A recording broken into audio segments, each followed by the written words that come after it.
Hello everyone, welcome to What If Naruto Was Reborn in Avatar World movie. Before we start, please go support KING-JEISON for writing that awesome fanfic. This is the translated version I made, there will be some mistaken character's gender, but of course Naruto is a male. Crossover between Naruto and the Avatar movie. Chapter 1. The world was beautiful, its beauty incomparable, peace a luxury that its inhabitants never imagined they would lose, the warm summer sun bathing the crops, as if it were a favor from God himself to his children on earth, animals in abundance, circulating freely through the forests without any problem, the cicadas ringing in the trees in search of a mate to leave offspring in an endless cycle of ephemeral generations that no one in particular would take importance to. It was really a pretty peaceful life that could be led in this world, free of worries and gloom for the children of God, especially for those who barely had a few years of life in this peaceful world. Lives that for the gods surely seemed like simple flashes of light, or well, that was what was going through the mind of a child who had only been in this world for 9 years. A child who, like the other children in the town, did not worry and should not worry about the future. After all, that was the job of parents. Said boy actually had to poke his head out from among a rather large crop of rice to look in the direction of a rather simple and generic hut that was not too far from the rice paddy, only to see that on the small balcony of the hut was a boy of about 13 years old with blonde hair looking at him with an amused smile when he noticed that his brother with equally blonde hair had a lot of leaves accumulated on his head due to his constant playing in the rice paddy. The two pairs of blue eyes connected for a moment, only for the older of the two to widen his amused smile a little more and then give him a thumbs up as an indication to enter the cabin, so simply giving him a smile in response, the younger nodded to completely leave the rice field and run in the direction of the cabin. Passing by his older brother, the younger blonde man entered the house only to see a woman with blonde hair that seemed to have lost its shine due to age. She was placing a set of plates on a table that seemed to have been passed down from generation to generation in the family. However, this did not stop the older woman from giving her youngest son a smile. "Where was my little sprout of light?" was the woman's sweet question to the little one who only gave her a smile. The woman was actually somewhat gifted, at least a little more than the standard of normal country girls. "I was playing in the rice field, Mom," replied the little blonde boy, only for his older brother's hand to land on his head and then start to ruffle his hair even more. "Come on Naruto, you know you shouldn't play there, you could damage the harvest," was the scolding of the older brother, who identified the younger blonde as Naruto, who at this moment could only pout. "But it's more fun to play there, Daichi Nai," complained Naruto, who tried in vain to remove his brother's hand, now recognized as Daichi, who simply smiled more. Yeah, come eat, but Daichi is right, you shouldn't play there," calmed the mother, whose name was Tsurumi by the way, and in reality she was right, since their livelihood came mainly from rice, since they would barter it in the town for something that was necessary, or they themselves would simply use it as food. Honestly, things in the town had always been quite well, that was what could be expected from a small town that only housed 97 inhabitants. That's right, this town was actually quite small. So much so that everyone here knew each other without exception, although of course there were times when travelers passed by, but apart from that, nothing else was so incredible as to consider it a novelty. "I'm going out, Mom." A smiling Naruto warned his mother, who simply looked up from what she was knitting to see the blonde walk away at a leisurely trot. "Be careful on the road," Tsurumi warned as she waved goodbye to her offspring. On his way along the path surrounded by pure, exquisitely green grass, our blonde stopped at a point that he personally liked to stop at because there the village could be seen in all its splendor, and with a small smile of tranquility, he simply stayed there observing the landscape while he felt the fresh air ruffle his hair with a tranquility that would make anyone drowsy. However, Naruto couldn't continue appreciating the view any longer when some voices calling him drew his gaze to a group of 4 children running in his direction. The sight actually made Naruto smile as he saw his friends coming in his direction. "Hey. How are you, Naruto?" asked a boy with brown hair and freckles on his cheeks, followed by the other 3 boys. "What's up, Iwab? What were you doing?" Naruto greeted and asked the now recognized Takeda, who simply pointed at a specific area where there was a particularly high amount of trees. "Hideki, Hiro and I were trying to knock down a beehive that's in a tree over there," Takeda informed, identifying the other 2 who were actually identical with black hair and a somewhat lazy look being overshadowed by playful smiles. "Well, I think you've already realized that they are brothers."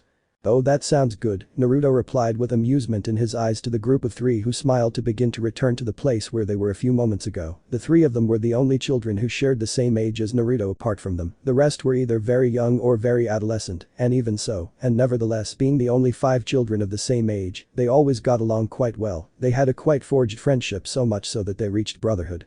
A friendship that had the potential to go quite far, a friendship that wasn't easy to break, a friendship that would surely last a lifetime, a real shame. An event, that's right, something had happened in the town, or well, more than something happening to the town, it was more like something happened in the world. Today, like any other morning, a piece of paper had been posted on what was a wooden board, along with a pile of papers, some more worn than others. However, those did not contain the news that had the entire crowd in the small town interested. No, the one who had said information was the one they had posted no more than 20 minutes ago. The small poster with a word that sincerely left everyone speechless, whether due to slight shock or simply because they didn't know exactly what the sheet meant. After all, no one at this point had tasted the word war in their mouths. This word in itself was a novelty. However, as they continued reading, it was more than obvious what was happening in the world, or well, that was for the adults, since the children still didn't really understand what the problem was with what was coming up. Note. According to what I know, the first great shinobi war was between three sides. Konohagakure, Sunagakure, and the Kinkaku army, but what if we make this a little more interesting? What's wrong, Mom? Naruto asked curiously, seeing that the other villagers were somewhat shocked. However, rather than his answer being answered, Tsurumi could simply give him a reassuring smile.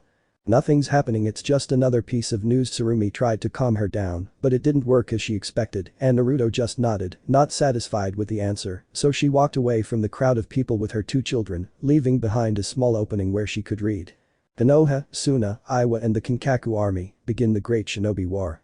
The days after that event were not the same. Although the days themselves had not changed in the slightest, the atmosphere had changed. For a long time that feeling of gloom had been felt in the small town. People did not seem to be as happy as before, some did not seem to want to leave their houses, and if they did, they seemed to be doing it somberly, almost as if they were waiting for something inevitable to happen. However, even when things seemed down, our blonde protagonist tried to continue with his daily life as usual as he could, even when his mother seemed to be trying to save as much money as possible. However, that look of helplessness that crossed her face from time to time worried him a lot.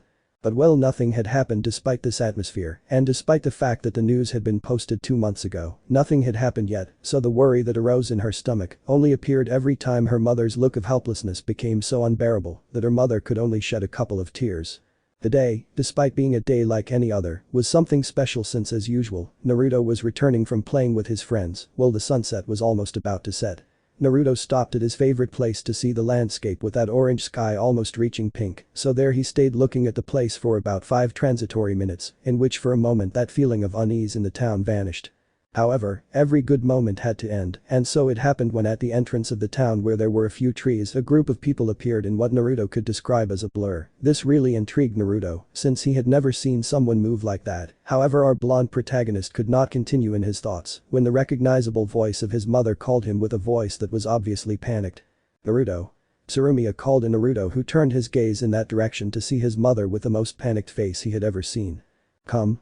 Tsurumi called once more to Naruto, who, not wanting to disobey his mother for a second longer, quickly approached his mother, who took him by the hand and then began to run in the direction of the cabin. "Mom, what's wrong?" Naruto asked, already feeling scared seeing his mother act like that. "Calm down, everything will be okay," said Tsurumi as she quickly opened the door, only to see Daichi putting everything important he could into some bags. A few seconds later Naruto felt Tsurumi let go of his hand to quickly go to an old piece of furniture, and from inside a drawer, he took out a smaller bag from which a lot of coins resonated. "Mom, what's going on?" This time Naruto's question was a bit more broken, only for the screams of some women from the village to be heard in the distance. This really made Naruto tense. "We're leaving here," said Daichi, approaching Naruto to hand him a bag, which Naruto took with a slight twitch in his hands upon hearing another scream in the distance. "Okay, let's go." Now it was Tsurumi who spoke as she took a sack full of clothes and some other things to then take Naruto's hand and drag him to the exit of the cabin. However, their walk stopped abruptly when the group of 3 heard the creaking of the boards that obviously came from the other side of the door. For a moment none of those present made any movement and instead simply stood there watching as the light of what was a candle lantern slipped under the door, letting the shadows of someone's feet be seen. "Quickly hide under the bed," Tsurumi asked in the lowest voice she could muster, then took Naruto and Daichi under the bed, giving them a helping hand, only for the door to be knocked on in a calming rhythm not a second later. "Stay here and for the love of God, don't make a single noise," Tsurumi ordered again, her voice already a little broken. Without waiting any longer, the mother of the 2 young men in hiding stood up, sighing in relief. She then approached the door and opened it only to reveal a robust man wearing black samurai armor with red edges. On his right side, he held a katana firmly, and there were signs that it had been stolen, judging by the difference in the logo on his forehead protector, since the katana had the logo of a leaf and the one on the protector was a rock. Waiting for the shinobi that Tsurumi recognized as one of Iwa to speak, he never did, and instead he simply stepped aside, giving way now to a woman with black hair tied in a ponytail, leaving a single strand of hair that covered her left eye. Her face seemed to be frozen in a single monotonous expression, and an almost imperceptible red lipstick on her lips. She, unlike the shinobi, only had on a battle yukata, along with a katana, that this time did have the Iwa logo. Under her yukata she had a Maya grid. "Good evening, Mrs. Takeda, thank you for seeing us," greeted the kunoichi with a soft voice, but in accordance with her face, it was monotonous while she seemed to have read the blonde's name on a sheet of paper. Tsurumi, on the other hand, did not respond to the woman's greeting and instead could only turn to see the shinobi who was holding his katana as an indication of threat. "Let me introduce myself, my name is Akamura Yuki," said the now recognized as Yuki, then looked back at the sheet of paper in her hand and read a couple of paragraphs and consequently raised her gaze from the sheet of paper and saw the blonde who hadn't spoken. "I understand that you have 2 children who are already over 8 years old," Yuki informed calmly, causing Tsurumi to tense up a little in response. However, trying to maintain all the self-control she could, she spoke for the first time. "I'm sorry but my children aren't here, they're with my cousin," Tsurumi replied as calmly as she could, while the pair of young people listened to the conversation waiting to see what would happen. "I see," was Yuki's only response as she turned to look at the shinobi at her side and then gave him a nod that the shinobi understood, so without wasting time the armed man pushed the blonde to one side, throwing her to the floor, thus forcing his way into the cabin. "What do you think you're doing?" Tsurumi shouted nervously only to be held to the floor by Yuki, who simply watched as the shinobi began to search everywhere for signs of Tsurumi's children, until finally after about 2 minutes, the man finally pulled a scared Naruto out from under the bed, along with an equally scared Daichi. "I see that your cousin didn't want to take them in," Yuki said calmly, looking at Tsurumi, who could only watch as her children were taken away from her. "No," was what the older blonde said in a whisper, while a couple of hints of tears began to appear at the corner of her eyes. "No, please, no," was the next whisper as Tsurumi began to force against Yuki's grip, but Yuki simply remained firm. "By order of the first Tsuchikage, any child over the age of 8 will be enlisted in the Iwa Shinobi Armed Forces," Yuki began, as her shinobi bodyguard calmly led the pair of siblings out as they watched their mother cry inconsolably on the floor. "And they will be sent to the first offensive line against Konoha and Suna until further notice," the black-haired woman finished speaking, causing Tsurumi to squeeze her eyes shut, knowing that her children would most likely end up dead at any moment. Without anything else to say and with her shinobi bodyguard already outside the house, Yuki loosened her grip on the sobbing blonde and then began to leave the cabin with unwavering calm. However, when she was about to leave, she heard the blonde speak. Please don't take them," asked Tsurumi as a last effort to the black-haired woman who could only look at the woman out of the corner of her eye, and although she could ignore what the woman said, for some reason she decided to respond. "These are orders, I can't do anything," Yuki replied as she finished leaving the cabin, leaving a heartbroken Tsurumi in the now messy cabin as she let tears fall onto the dusty floor. "God, please, if you listen to me," the mother began to speak in darkness to a god who wasn't even sure he existed in the first place. "Protect my children," Tsurumi finally asked in the darkness of the cabin that only gave way to the overwhelming silence, capable of swallowing any noise that wanted to reach the ears of a crying mother. "All right, pieces of trash. Do you know why you're here?" was the shout of a shinobi with the same samurai armor as the shinobi from that time, only this one had a kind of insignia printed on his right shoulder, denoting that he was of higher rank. "I see you don't know shit." The instructor spoke again, even though it was obvious that children as young as 9 to 15 didn't even know what was going on. "Well, I'll explain, you are here to fight for our beloved homeland, and nothing more," the instructor began with a stern look on his face as he looked at each and every one of those present there. "You worms are going to give your lives for Iwa, and I am in charge of training you until you become war machines, capable of slicing the neck of any filthy Konoha shinobi or Suna shinobi that appears," the instructor continued calmly, while he stopped his gaze on our protagonist, who seemed to be trembling with fear, along with his 3 childhood friends, while Daichi was behind them trying to be the calmest. "But for now you're nothing but garbage in my shoes," he said as he approached a scared Naruto who didn't know whether to back down or stay there. "I'm going to be in charge of squeezing the fear out of them like a tire iron," said the instructor as he grabbed Naruto by the collar of his shirt and lifted him up until they were face to face. "I will turn this fragile and sensitive bowl of shit into pure shinobi hard like marble," the instructor finished his welcoming speech, letting the scared Naruto fall into the mud. "Are you okay?" Daichi asked with concern to a Naruto who remained sitting on a rather simple and small bed. After that speech from his new instructor, they had put them in a fairly large room with a bunch of beds, which had the respective names of each of the aspiring shinobi. "Yes," was the simple response of Naruto, who slightly shifted his gaze to the window that was right above his bed, giving a view of the large training field where they were going to be polishing their skills. "Sai, calm down Naruto, everything will be okay, after all you are the strongest of the two." Daichi tried to calm his little brother while ruffling his hair, however, as usual Naruto this time did not try to remove his hand from his head and instead only gave a slight smile. "Do you think mom is okay?" Naruto asked Daichi, who couldn't help but stop his older brother caresses and put a sad face on his face. However, silence was present, allowing the sobs of the other children to be heard in the large room until finally the oldest blonde decided to answer. "Yes, mom will be fine," Daichi replied in an almost inaudible whisper that was only heard by Naruto, who could only nod. The next day. "Pick up trash balls. It's training time," was the shout of a furious instructor as he slammed the door loudly, making a reverberating sound in the room of children who could only get up clumsily with fear in their minds. "I thought I told you to be ready by 4:30 a.m. The instructor growled as he walked across the room and noticed a boy just getting out of bed, so walking faster he grabbed the boy, who was about 11 years old, and forcibly pulled him out of bed, roughly throwing him to the floor. "I want you all ready in 5 minutes," ordered the instructor, causing the children to accelerate their pace and changing into the rookie uniform that had been provided to them before they went to sleep. This consisted of dark red camouflage military pants, along with a somewhat worn white shirt that was a bit big for many of the children under 10 years old. Finally they had on black sandals. Appearance. Appearance. "The instructor is waiting for you at the training camp," urged what everyone assumed was some kind of instructor's assistant, so without wasting any more time and hoping that the instructor wouldn't yell at them anymore, they all quickly left for the training camp. However, on their way to their destination, our blonde protagonist could observe that it seemed to be a light drizzle falling, implying that winter was about to arrive.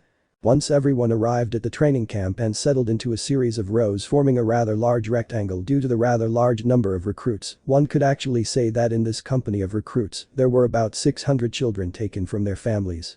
27 seconds late, said the instructor calmly, distractedly looking at a pocket watch, then closed the lid and looked up at the recruits who were in deadly silence.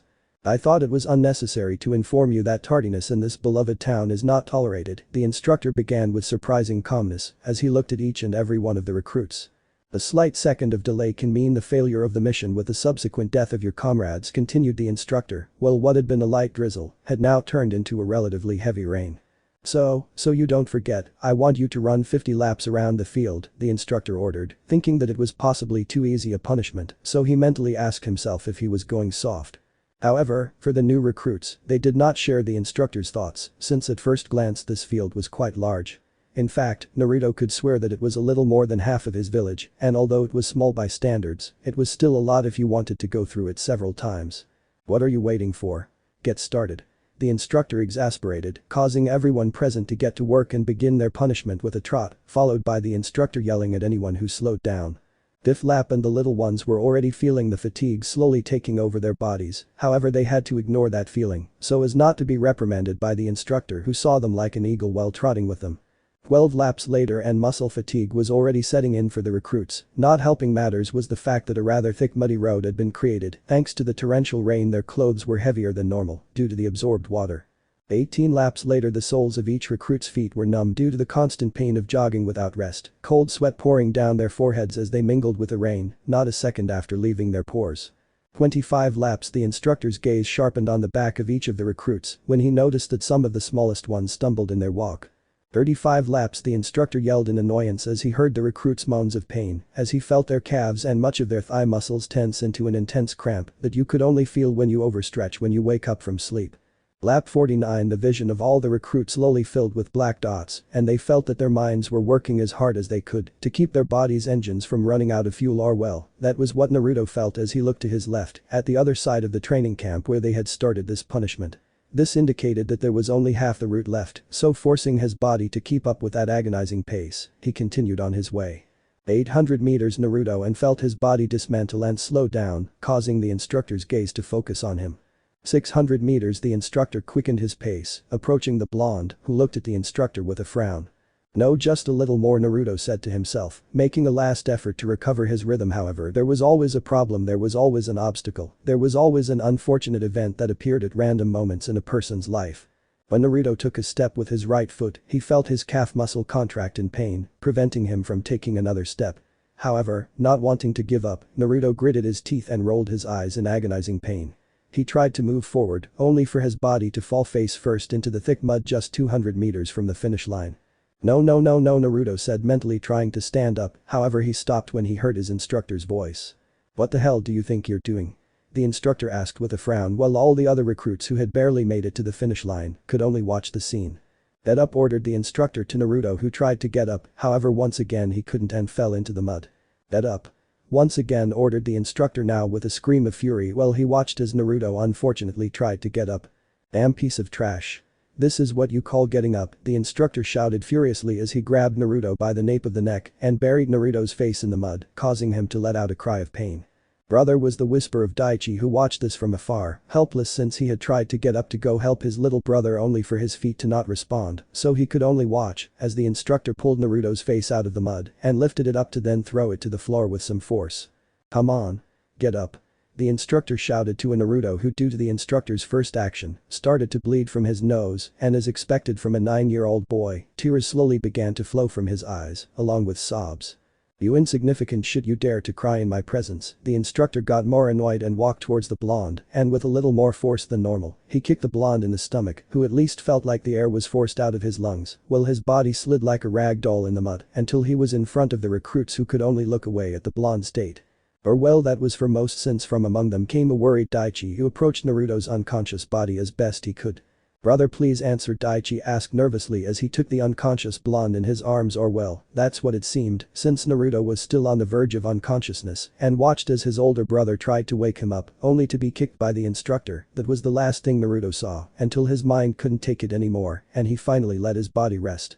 In the distance, in a window of the Iwa military facilities, a figure had seen the whole scene with a monotonous look, a look that Naruto and Daichi would surely recognize after all. She was the person who snatched them from their mother, so staying a couple of seconds longer looking at the small figure of the blonde lying in the mud, she finally looked away without really caring about what happened. Things hadn't improved. No, nothing had improved after that. After his punishment, they began to unlock the chakra coils of all the recruits, and if any of them couldn't unlock it, they were forced to open it by the instructors, which, although it was a short process, it was no less painful, and unlike Naruto, who was able to unlock it, his brother Daichi didn't have the same luck, which ended with Naruto closing his eyes and covering his ears so as not to hear his brother's agonizing screams. The training had been a little more than the definition of hell. Every day when everyone went to sleep, they hoped that by some miracle the night would never end, however that was a request that could not be fulfilled, and every morning 10 minutes before the instructor came in, everyone was already getting ready for the training, in which surely everyone would end up like ground meat. The days passed and the war did not look like it was going to end soon, so all that remained was to see how large quantities of armored and armed shinbis were mobilized, only for them to return a week later, with carts overflowing with corpses, along with a lot of shinobis, with some mutilated limb or some other burn wound. This scene always made Naruto think, in the future, will he be the one standing next to that pile of bloody bodies? Dead while leaving a trail of blood and unable to see his mother again. But well, it wasn't good to think about that, because today was a special day. In fact, there were two reasons why it was special, one good and one bad. Today was his birthday. That was the good one. He had turned 10 years old and he celebrated it discreetly with his brother in this place where they had spent a little more than 6 months, and somehow Daichi was able to get a small cake with his name on it. Yes, today was special. The bad thing. Well, today they had been informed that their training had ended and that tomorrow morning they were going to be divided into 3 groups of 200. They were going to be provided with equipment, armor and weapons to be sent to the 3 different fronts between Konoha, Suna and the Kinkaku army. That's right, tomorrow for the first time he was going to go to the battlefield, and he was scared. He didn't know what horrors he was going to see there. The simple thought of risking his life seemed terrifying enough to make him want to run away at the first opportunity he could. However, he knew deep down that it wasn't going to work after all. Either he was going to be killed by his comrades for betraying them, or the other enemy forces wouldn't even give him a chance to surrender and would kill them without a thought. Daichi, do you think we'll be together in the same company? Naruto asked as he watched the candle fire on top of his birthday cake. This question left a silence in the small space under the tent made with sheets between the 2 beds. I hope so, was Daichi's response. He really couldn't say if they would stay together since many things could happen. However, noticing that the atmosphere had become a little gloomy, he decided to cheer it up a little. Then why don't you want to stay together? Daichi offered to his younger brother, who gave him a small smile and with a blow blew out the candle, giving way to the darkness of the room. Okay, eat the candy quickly or we'll be late for graduation, urged an amused Daichi upon noticing that Naruto couldn't find the cake after he grabbed it and played a joke on him. 8 minutes later. The 600 recruits were lined up in front of a small platform located in front of a bunch of doors behind it. On the platform was that instructor who they had to see for 6 months and who made their training a hell. Recruits. From this day forward, each and every one of you are no longer that fragile piece of shit I met 6 months ago, the instructor began as a group of 12 shinobi began handing out headbands with the Iwa symbol. Know all of you are proud shinobi of Iwa, and before the laws of our village, you are grown men who will fight for the homeland, continued the instructor, leaving a few seconds of silence while he watched how the headbands were distributed. I've always been a frank person and one who doesn't beat around the bush, so I'm going to be honest with you, the instructor began again, leaving another second of silence. Many of you here will most likely die, said the instructor, leaving a deafening silence in the area. That is why, as an act of empathy towards you who have not yet known the carnal beauty of life, we have prepared a graduation gift for you, the instructor finished speaking as he made a sign, and almost immediately the doors behind him opened, revealing rooms from which quite beautiful women in skimpy clothing appeared. Okay, let them go one by one, ordered the instructor as he stepped down from the platform and stood to the side of the large room to make sure nothing got out of control. Once the instructor had said those last words, the prostitutes left their rooms and headed to the now nearest shinobi, and whether by pure chance or something else, a prostitute with short blue shoulder-length hair and wearing a tights bikini approached Naruto, who could only look at her without knowing what to do, so without wasting time the woman took him by the hand and began to guide him to the room from which she left. Distractedly Naruto turned his gaze in the direction of his brother in search of help, only to see him give him a thumbs up. Once inside the room, Naruto stood still watching as the woman turned around in his direction, and with a flirtatious smile she took off her bra, allowing the blonde in front of her to see her considerably beautiful breasts. Wanting to say something, Naruto didn't get the chance when the woman bent down in front of him and pulled down his pants. She giggled. I see someone is gifted down here. Lemon skipped. What's your name? Naruto asked between snorts to the woman who only gave him a look to answer. Maki was the response of the now recognized as Maki to a Naruto who simply nodded. Naruto's gaze stopped on the figure of his older brother, who gave him a slight smile while wearing the standard Iwa armor, while underneath he wore a standard dark gray uniform. However, apart from that, neither of them had a weapon despite the fact that they were about to go to the front, and instead, the only thing they had were sacks with some changes of clothes that the same army had given them. It's a shame, was what Daichi said as he looked at his brother wearing the same outfit as him, only a smaller size. What Daichi said only caused Naruto to lower his head, since the divisions had been announced they hadn't been in the same company. Daichi was about to march to the front against Suna, and Naruto was going to the front against Konoha. Yes, it's a shame, Naruto replied with discouragement, watching as a crowd of shinobi began to gather with the intention of leaving for battle. Hey, calm down, everything will be okay, we'll get through this, Daichi began, trying to give his little brother hope, so, leaning on one knee, the older blonde placed a gloved hand on the shoulder of Naruto's lover. You'll get through this like you always do, Daichi finished, then hugged his brother goodbye. Goodbye brother, take care, said Daichi, and without further ado the older blonde turned around to get lost among the crowd of shinobi marching towards Suna, some without knowing if this would be their last battle, or if they would live to see a new tomorrow. No one would know, after all war is ruthless, and many things could happen on the battlefield. And as quickly as his brother's company disappeared in the distance, it was soon our blonde's turn, who only saw how those who were in said company crowded in front of two people, one of them a man with bandages on his left eye with light blood stains, indicating that the wound had not been long ago, and the highest ranking weapon, indicating that he was going to lead this company in battle. And the second was that woman with a monotonous look who was now wearing armor tight to her body, along with her katana and a protector on her head, her name Yuki if Naruto remembered correctly.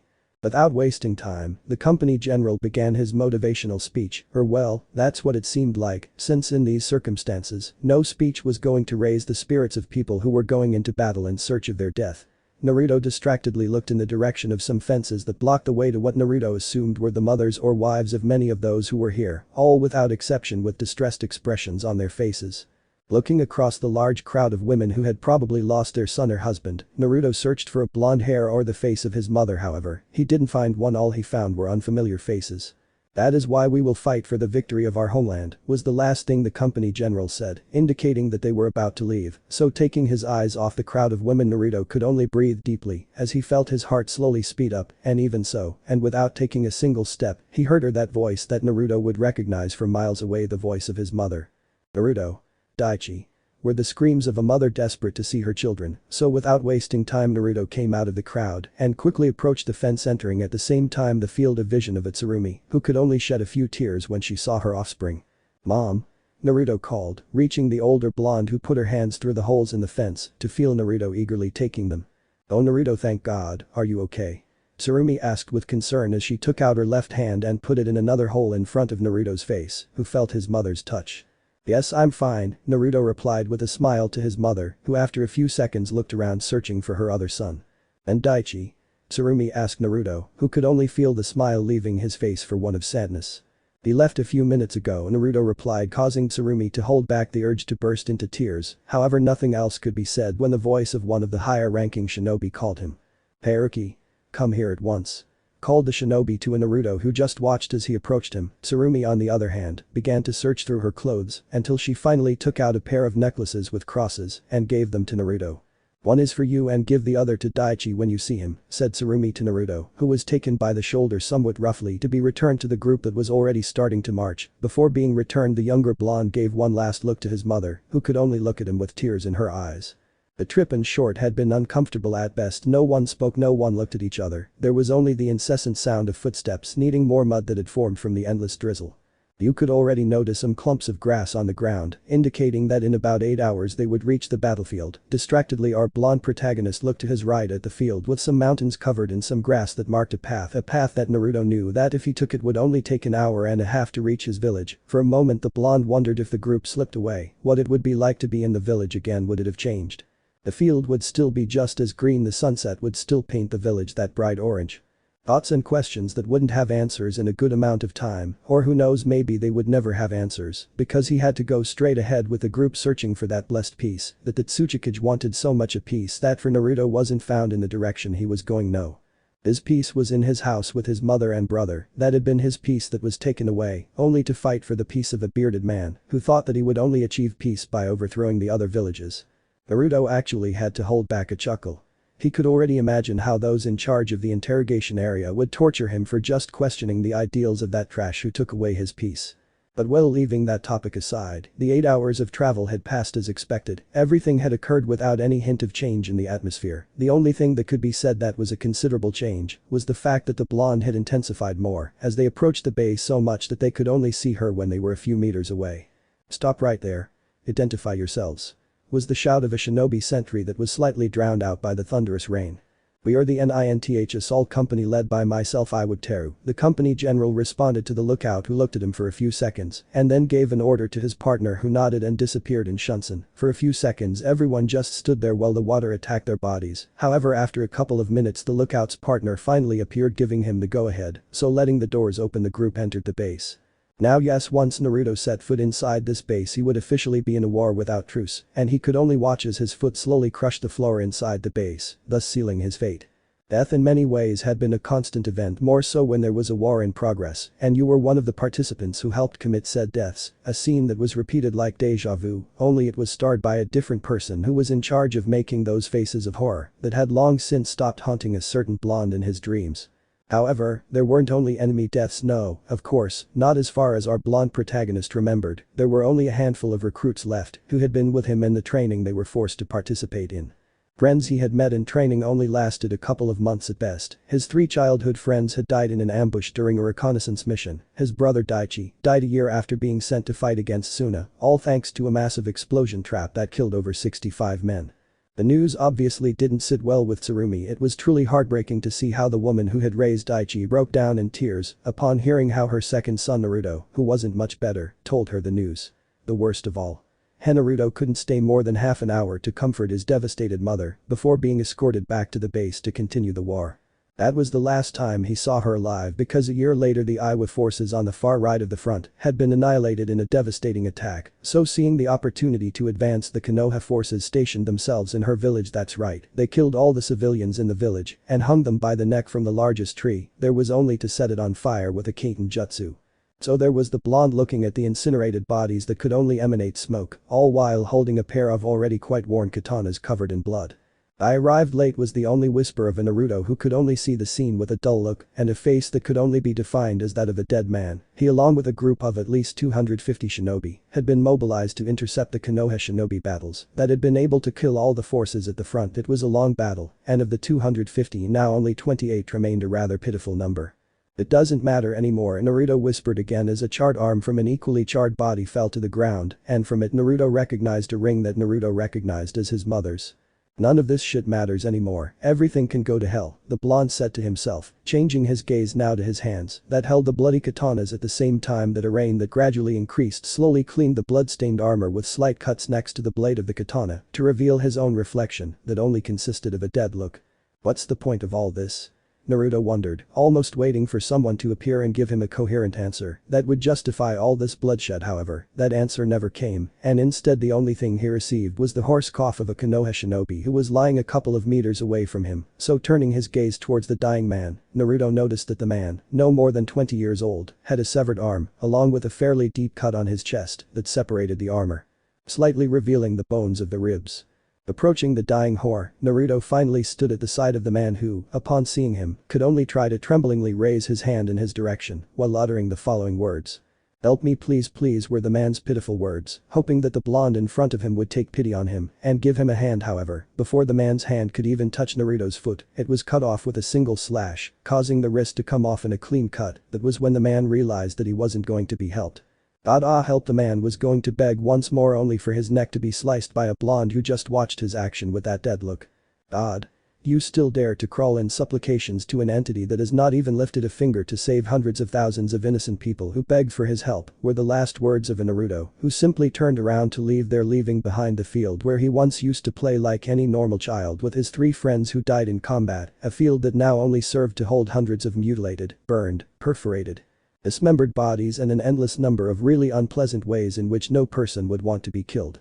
The days after the village incident were little more than gray days. The battles continued at the speeds a normal person could breathe. Shinobi came and went in carts, dismembered some who had survived up to that point, and many who had only arrived at the base that same day, did not have a single battle, were already being thrown into a hole full of bodies. Time passed with a rather erratic and uncontrolled speed. However, in the process, Naruto realized something, or to be more specific, the blonde was fully aware of what was happening to him. That's right, Naruto was fully aware of his growing human deficiencies, if before he still had some remorse in killing an enemy. Now it was not like that he felt absolutely nothing even when he had to kill some of his own squad mates, when they could not obey the simple order to retreat that he issued as the highest ranking. That's right, after a while and with a great deal of effort, Naruto had been promoted to squad captain, so now he was in charge of a group of 4 shinobi. Well, they were no longer 4, considering that 2 had been killed by his hand. This action was obviously questioned by his superiors, only for the blonde to give a simple response. "In this army we don't have room for a couple of incompetents who can't follow a simple order." Normally these actions would have resulted in a rather severe punishment for the blonde. However, once again the army couldn't afford not to take advantage of one of the strongest shinobi in the army. So instead of punishing the blonde, the high command decided to give him a simple slap on the hand with a warning not to do that again. Training had been a comfort to Naruto. Training could make him forget the fact that of all the shit he had had to endure in his life, all his problems, all the murders he caused in every outing he went to the front, but above all the fact that now he was alone was relieving. It didn't matter if a tendon or 2 was torn or a bone was fractured, none of that mattered at all. It was just him and his endless arsenal of techniques that could destroy an entire company. However, none of those techniques made him proud. Well, the vast majority, except for one. Naruto could certainly recognize that feeling as pride. After all, he had that feeling when he was a child and did something to be proud of, the technique. Or well, although the technique caused great damage to his body or could end with his death, he still had a good margin of time to kill an innumerable amount of enemies. This technique was called the 8 Gates. 3 years later, Naruto was sincerely surprised at how a war that had lasted nearly 8 years had been able to last so long, and he said this because this absurd war by proxy had reached a critical point in which the forces involved did not want to advance for fear of being wiped off the map. That's right, what had previously been hundreds of millions of shinobi had now only been reduced to a few 100,000 that barely reached that number. However, the leader of Iowa thought it would be a good idea to send his best shinobi to make a surprise attack, while the rest of the troops mobilized to attack Konoha's supply line to defeat them in a strategic way. Said group of best shinobi consisted of 299 shinobi and a certain blonde who had certainly earned a place in the ranks as one of the best shinobi when he developed one of the most lethal ninjutsus in history, the 8 Inner Gates, a technique that he was able to achieve with pure effort, sweat and countless torn muscles and cracked, not to say broken, bones. The mission had gone well in a way. The supply line had been destroyed, a large number of Konoha shinobi had been killed that day, at the cost of the deaths of the 300 elite Iowa shinobi that had been sent. Yes, today was his death today as he lay in the mud staring at the sky, surrounded by a field full of dead bodies, all of his muscles torn and his bones turned to dust. There was a dying Naruto watching as a Konoha shinobi who had managed to survive the devastating assault approached him until they were at his side, a quite ironic scene if you ask Naruto. After all, this had been the same scene he had witnessed 3 years ago, only now the papers had been inverted and Naruto wasn't willing to beg the son of a bitch who was now pointing his katana in the direction of his heart, and instead Naruto simply closed his eyes and let the life be taken from his body when the blade pierced his heart.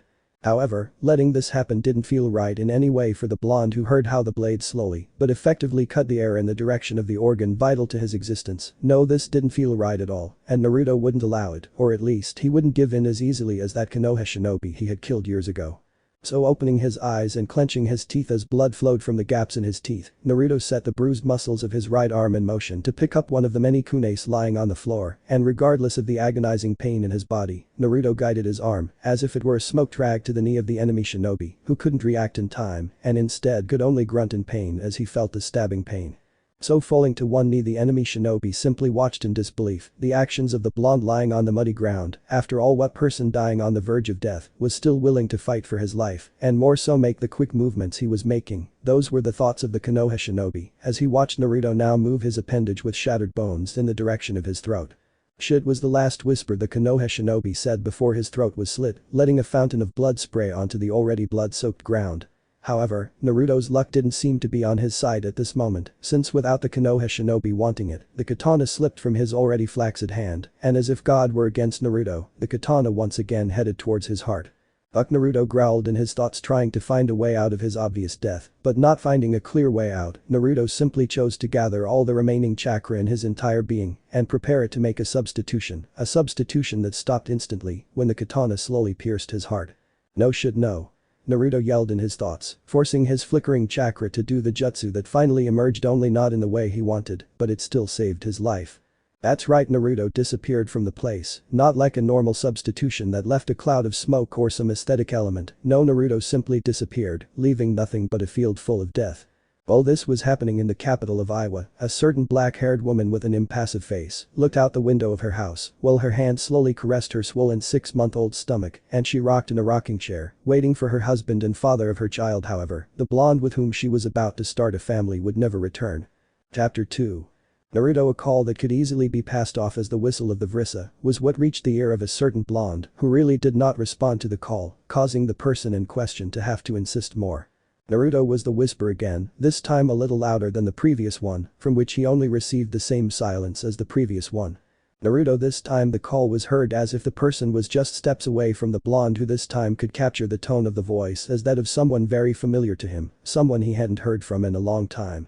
"Naruto, wake up!" The angelic voice with a tone of what could be defined as that of a woman this time made the blonde open his eyes slowly, only to have to immediately close them due to the intensity of the sunlight that at that moment decided to hit his blue eyes directly. "Honey, you shouldn't be sleeping out here." The voice, noticing that the blonde was about to wake up, decided to continue with a scolding that didn't really sound like one and instead seemed to be more amused. "What's the point of telling him? He'll do it anyway." Again, this time it was the voice of a boy with equal amusement as he watched the blonde rub his eyes in confusion. Yet, he stopped dead in his tracks when he heard the above. Removing his fist from his eyes, Naruto opened his eyes to see the two people who had once been the most important people in his life. "Mother Daichi," was the whisper of a Naruto who looked at the two people with some surprise on his face. "Hey, what happened to Nai?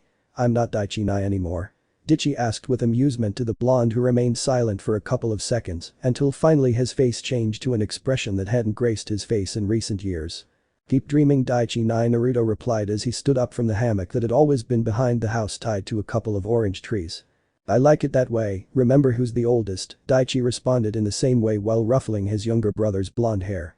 This caused the older woman to giggle at how well her two sons got along. Quickly, as if time were a scarce commodity on a day like that, it quickly vanished with incredible speed, or it had simply been because Naruto felt so good in the place that time simply seemed to be something that had no importance whatsoever. So without Naruto wanting it, and after having gone out to play with his childhood friends, the blonde found himself walking back to his house to eat dinner with his mother and brother. Finally reaching the entrance door, Naruto calmly and with his own emotion prepared to open the door, only for his hand to stop dead in its tracks for what were the longest 5 seconds of his life. This was actually something strange. Naruto was sure he wanted to open the door, and yet, his hand seemed not to want to obey the simple order of his brain and instead just stayed there, static. "What's going on?" Naruto asked himself, confusion evident in his eyes. However, that confusion vanished when Naruto could hear his mother's voice on the other side of the door. Almost as if it had been a switch on his immobile arm, he was finally able to move to the door handle and open it, revealing his mother cooking something in the small kitchenette and his brother waiting for dinner, sitting at the time-worn table. "Oh, Naruto, you're back, how did it go?" Tsurumi greeted, noticing the presence of her youngest son who looked at her for a few moments in confusion, as if something was totally wrong. However, as quickly as that expression appeared, it easily disappeared from Naruto's face, who simply dismissed the thought that anything was strange. "Pretty good, today we chased a rabbit in the forest," Naruto commented to his mother's question, who simply gave a smile to the younger blonde who calmly walked to the table with his brother who looked at him with amusement. "Oh? Did you try to bring dinner?" Daichi asked with amusement to Naruto, who remained still for a moment weighing the idea of killing an animal, however ignoring the prick in his brain that told him that this should disgust him. Naruto simply responded with a nod, which caused a curious reaction from Daichi, as he couldn't bother his younger brother. "Iggle, how nice of you, how about we have dinner?" Tsurumi complimented and offered as she brought a couple of carved wooden plates and dropped them in front of her two children, who noticed that just like always, dinner was rice with some piece of meat. "I did Akamasu," the two blondes thanked as they were about to finish their meal. However, before Naruto could dip his spoon into the rice, his mother's next question confused him. "Oh, by the way, Naruto, have you woken up yet?" Tsurumi asked with a smile, causing Naruto's hand to once again stop in its tracks and, in confusion, turn his head in the direction of his mother, who was still looking at him with that smile. "What?" That was the only word Naruto could manage as he continued to watch his mother, who didn't seem to understand his confusion. "Mom is asking if you're awake yet." The answer this time came from Daichi, who was eating his dinner with disinterest, as if the conversation wasn't weird in the first place. "Wake up. What are you talking about? I'm here with you, don't you see?" Naruto said with confusion, causing Tsurumi and Daichi to stop in their actions this time, who looked at each other and then looked back at Naruto. "Oh honey, you don't know." Tsurumi began, her voice slowly beginning to touch on sadness and understanding. "Brother, you're sleeping," Daichi continued, causing Naruto to frown once more and more strongly in confusion. However, before Daichi could continue, Tsurumi stopped him. "Stop, Daichi, it would be better if I told him," said Tsurumi as she took a few steps until she was next to her youngest son. "Naruto, this isn't going to be easy to understand," Tsurumi began, giving a couple of seconds of uncertainty as he knelt down to the height of the younger blonde. "But your brother is right, you're still asleep while your body disintegrates into stardust," Tsurumi stated seriously, leaving an awkward silence in the room that was broken without thinking by Naruto's trembling voice. But you are here with me," Naruto said in an almost intelligible voice, while he saw his mother's face, who could only give him a sour smile. "I'm sorry, but we're not here, we're just a product of your imagination," Tsurumi replied as she watched Naruto look away from her and now stare at the plate of food that hadn't been touched at any time. "You could say that what you see is only a construction of your consciousness, nothing you see really exists," Daichi clarified calmly, while Naruto could only hear those words as he clenched his hands into fists. "That means," Naruto was about to say in a whisper only for Daichi to interrupt him. "That's right, we're dead," Daichi responded next to a Naruto who never noticed when his brother moved, however that detail didn't matter to him and he simply focused on his brother's sad tone of voice. "Can I stay?" was the sudden question that came out of the younger blonde, causing Tsurumi and Daichi to simply look at him with more sadness. "I'm sorry, Naruto," Tsurumi began while the things around her, along with Tsurumi and Daichi, began to dissolve into an orange vapor.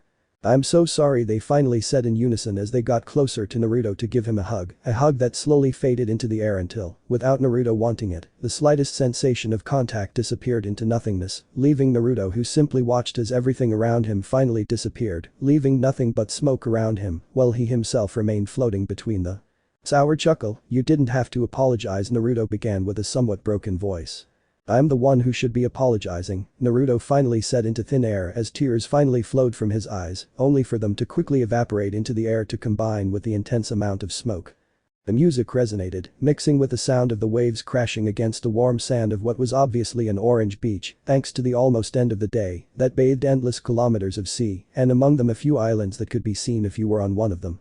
And so it was, many of the islands that were around the place were inhabited by tribes that lived their quiet lives without any real problems or issues between them. To be more specific, all the tribes had alliances between them that made it difficult for a conflict to occur between them, so in itself, there were no future problems between them.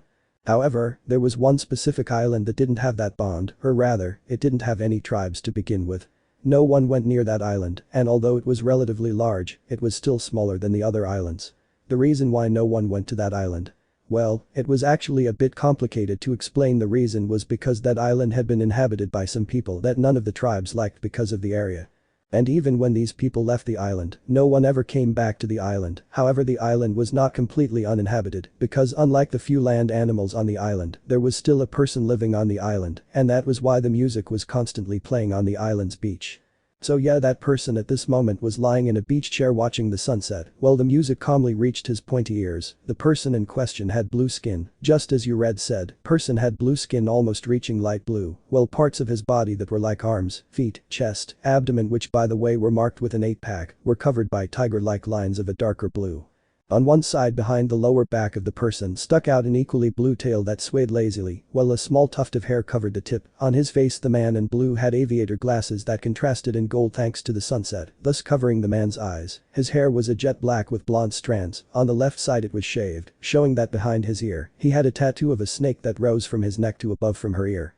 Her hair was combed to the right, and from the nape of her neck came a long braid that reached her thighs.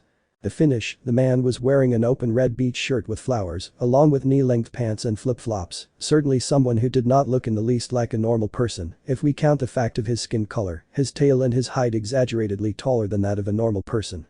Hello, I'm Naruto, yes, that Naruto who fought in that war and that one you see lying there with all the tranquility in the world, that's me, began the recognizable voice of our now ex-blonde protagonist, declaring that that man with an alien appearance was the one. Yes, I know, you see, many things have happened since that time for some illogical and stupid reason that I don't know about. It turned into extreme chaos, Naruto continued calmly, while Naruto's body calmly got up from the beach chair and then began to walk along the soft sand thanks to the sunset. Why do I say that? Well, for starters, for some reason when I was supposed to have died I didn't go to the afterlife with my mom and brother, of course, not no matter how stupid I seemed. A simple person who fought in a war was reborn, Naruto declared as his body reached a grill placed on the beach while letting out some smoke, indicating that something was being grilled there. Yes, you're not crazy, I was reborn, and that wasn't all, or no. Fate is just a bitch to me and made me fight in a war again. To be more specific, it was in the second Shinobi War, Naruto declared again with a voice of annoyance and irritation, while his humanoid body had to squat down in order to turn the meat on the grill. Now, anyone would say that when I died there I would simply end up there, but that wasn't the case, Naruto said, his voice now tired as he recalled the events that followed.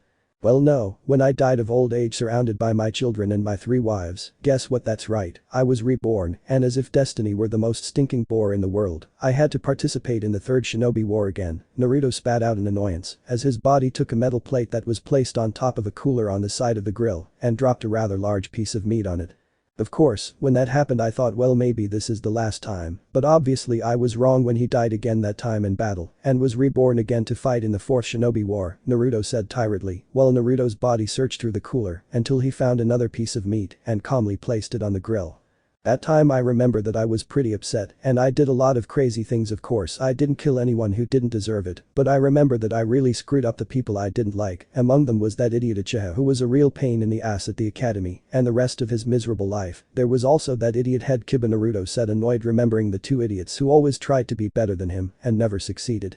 Sigh, but hey, I can still enjoy their faces when they realized that the 3 children they were supposed to have gotten with their wives were actually not theirs and instead were mine, and although at first I did not like the idea of getting the pink-haired girl pregnant, the Hyuga actually ended up getting a taste for both of them after having a threesome with both of them, Naruto mocked with amusement, trying to remember how many times he had sent the girls home with their uteruses swollen with sperm, all while his body once again headed to the beach chair with his plate of meat next to a 6-pack of beer.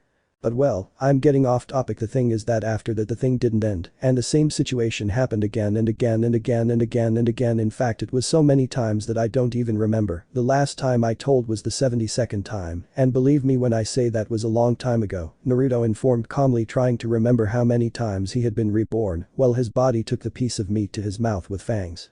In all those rebirths I fought in many ways, since from one moment to another, I no longer fought as a shinobi, but rather as a knight in armor, a magician, a military soldier, a Spartan, inside giant robots and many other things, Naruto explained calmly, savoring the tender meat in his mouth. Of course, in all those times the different eras and ways of fighting tended to repeat themselves, and this time had been one of those, and he had enlisted in the military forces of Ukraine to fight a war against Russia and a few other powers. The war lasted for several years, but in the end it ended, Naruto said calmly, as he felt his sharp ear twitch slightly at the sound of something moving behind him. So raising his head he noticed how an animal certainly larger than him was simply standing behind him, almost hoping that Naruto would understand the message he wanted to convey. In itself the animal was like a fairly large bird with a somewhat aerodynamic head. This animal was Lucky 13, a bird of a breed called Leonopteryx. Yes, I know the name seems strange, but it has its explanation.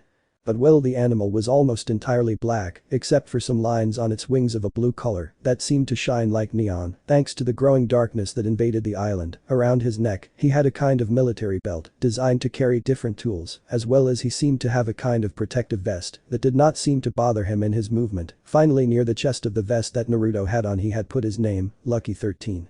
Now, normally Lucky's race was regularly always an orange color with black spots, however in Lucky's case she was a special case, since she was a cloned specimen with the DNA of a Leonopteryx native to the planet, along with some other DNAs, that no matter how much Naruto tried to find out what they were, he couldn't find out, because the paper reports had been incinerated, and the referring documents that should be in the system's memories had been erased, so Naruto didn't know exactly what they had done with his well, with his pet, so to speak. Now you're probably wondering what I'm doing here with a body that clearly isn't human. Well, that has its own story, Naruto said as he tore off a piece of meat and gave it to Lucky 13. The story I certainly have no problem telling, after all, I have all the time in the world, Naruto finished with amusement as he remembered his rather peculiar situation, to say the least. Let me see, let me remember, you know that having so many memories can be a headache. Yeah, now I know where to start, Naruto said calmly, finally remembering how to start this story. It all started when Naruto began, at the moment when the scene of Naruto lying on the beach changed to a human Naruto with 23 years and his hair completely blonde. Our new blonde walked calmly through the certainly crowded corridors of the base to which he had been assigned after graduating from the military aviator school. That's right, Naruto had enlisted to be an airplane pilot. The reason? Well, this time, like many times before, he had been born in an era where no human could use any kind of power or energy, so to change it up, it was the 12th time, he decided to enroll in military aviation school, and not in the military cadet school. But well, the matter now was that he was on his way to report to the division general to receive orders, and the ship with which he was going to be flying the next few days until further orders. Now, well, I had arrived yesterday afternoon. That hadn't stopped me from hearing certain rumors that this base had a tradition. What was that tradition? Well, it was giving the rookie pilot the ship no one wanted, and in this division, that ship was the Lucky 13, or Lucky 13 for short. It's fine, there was nothing particularly wrong with the ship, in fact the ship worked just as well as the others, however what led to it earning the nickname of the Lucky 13 was the fact that before I arrived that ship had lost 9 crews, and even so, and yet the ship was always recovered. Well, it wasn't unusual for a ship to be recovered at least once, but 9 times. That was an exaggeration, or was it? In case you hadn't noticed, they appointed me as a pilot for soldier injection and extraction ships. Yes, I know, I also thought they would place me on a B-47 Black Destroyer, but well, things apparently didn't turn out that way. And that was why Naruto was now standing in front of a door with the words General on it. It also had the name of the general, but it was of little importance to Naruto, so he calmly knocked on the door and waited for them to give him the pass, which was soon announced from the other side of the door. Opening the door calmly, the first thing Naruto noticed was the man with slight traces of gray hair in his scalp, sitting behind a desk while looking through one or another document, so introducing himself as any army soldier would do, Naruto announced his rank and name with a calm voice, unlike other soldiers who would say it out loud. Lieutenant Naruto Uzumaki. Reporting. Naruto introduced himself calmly, making the man entering the office look up to see the blonde in front of him, and as if the documents in his hands had lost all interest, he dropped them to one side to focus all his attention on the blonde. Major General Edward Smith, the now appointed Edward, introduced himself in the same way to Naruto, who didn't bother to respond to the greeting, since what else could he say when he had already introduced himself, so after waiting the next 15 seconds for the older man to speak, he finally began to speak. Naruto Uzumaki, I heard that you graduated as the best in your generation with outstanding grades, Edward began calmly while taking a sheet with a photo of the blonde and the information. Yes, sir, was the only response Naruto offered to the gray-haired man, wanting the man to give him the orders so he could leave. Very well, follow me, I'm going to give you your ship, ordered the general, coming out from behind the desk and then starting to walk to the door in front of the blonde, who wondered why the hell he was going to give him the ship in person if it was only necessary to give him a sheet with the name and specifications of the ship and that's it. But well, Naruto wouldn't complain because it would look very bad on him to begin with, and also because he didn't want to get into trouble. Yes, here Naruto was, following the Major General to the aircraft bay to see which plane he was going to get, all while he observed the place more calmly. The base was actually quite futuristic, a base worthy of the time they were in. After all, we are talking about the year 2150. In this time, technology had advanced enough to such a level that humanity had been able to make trips to another planet, a planet called Pandora, and a place that Naruto had no interest in going to. I hope the rumors don't disturb you, the general began, taking Naruto out of his thoughts, thinking that the blonde's silence was concern for the rumor of the Lucky 13. However, that thought was far from Naruto's mind. Don't worry, sir, I'm not superstitious, Naruto replied calmly, receiving a nod from the general in return as they arrived at a pair of double doors that opened automatically, revealing a large warehouse with a large number of planes, some similar and some different, but most were planes that could have a more varied number of crew members. Well, during your stay at this base, ship 13-02313 will be yours until further notice, the general informed as he stood in front of a ship with the number 13 in large letters on the front. Thank you, sir, was Naruto's only response again, wanting the man to leave so he wouldn't have to pretend to be well behaved. In that case, you will be given a new mission in the following days, Edward finally informed, turning around and leaving Naruto alone with his ship. Well, I guess I'll get in the mood, Naruto said to himself as he went to the back of the ship, which was open like a ramp. First mission. Mission report, 3 ships were sent to an inspection at the terraforming facilities because all communication with them was lost for about 2 hours now. They sent me on the Lucky 13 as the flagship. If we talk about returning to base, 8 out of 10 missions the flagship never returns, but did I care? Of course not. If I died on the mission, the only thing that would happen would be to be reborn in some other time with another war and with other parents who were not my original ones. In any case, the mission was going quite well, there were no enemies in the surrounding area, and the facilities, despite being on fire, also gave no indication that there were enemy troops patrolling the place, which indicated that the place had obviously been attacked. Ships 07 and 03 prepare to land, Naruto calmly announced in the cockpit of his ship, while now wearing the aviation uniform that consisted of a helmet that covered the entire head and face, a long-sleeved shirt with a vest and shoulder pads, attached to the uniform as one. The pants were the same, except that in his case, they were knee pads and shin guards. Finally, he had military boots. Okay, all troops get off and inspect the perimeter, Naruto ordered calmly as he opened the hatch of his ship after landing in front of the facility that was located right next to a 487-meter high cliff. The place itself looked quite arid and dead, there was no sign of a plant, or if there was a dead branch that had once been a tree, there was nothing. But well, Naruto didn't care about that at the moment, and instead our blonde protagonist simply watched as the soldiers advanced in the direction of the facilities ready to search the place. Beep beep beep, it was the sound of a high-pitched alarm that resonated in the ship's cabin. The alarm itself was not that loud and stressful, in fact the alarm was loud enough for only the pilot to hear it, so turning his gaze in the direction of his radar, Naruto finally spotted 2 points approaching in his direction at a fairly high speed. That could only mean one thing.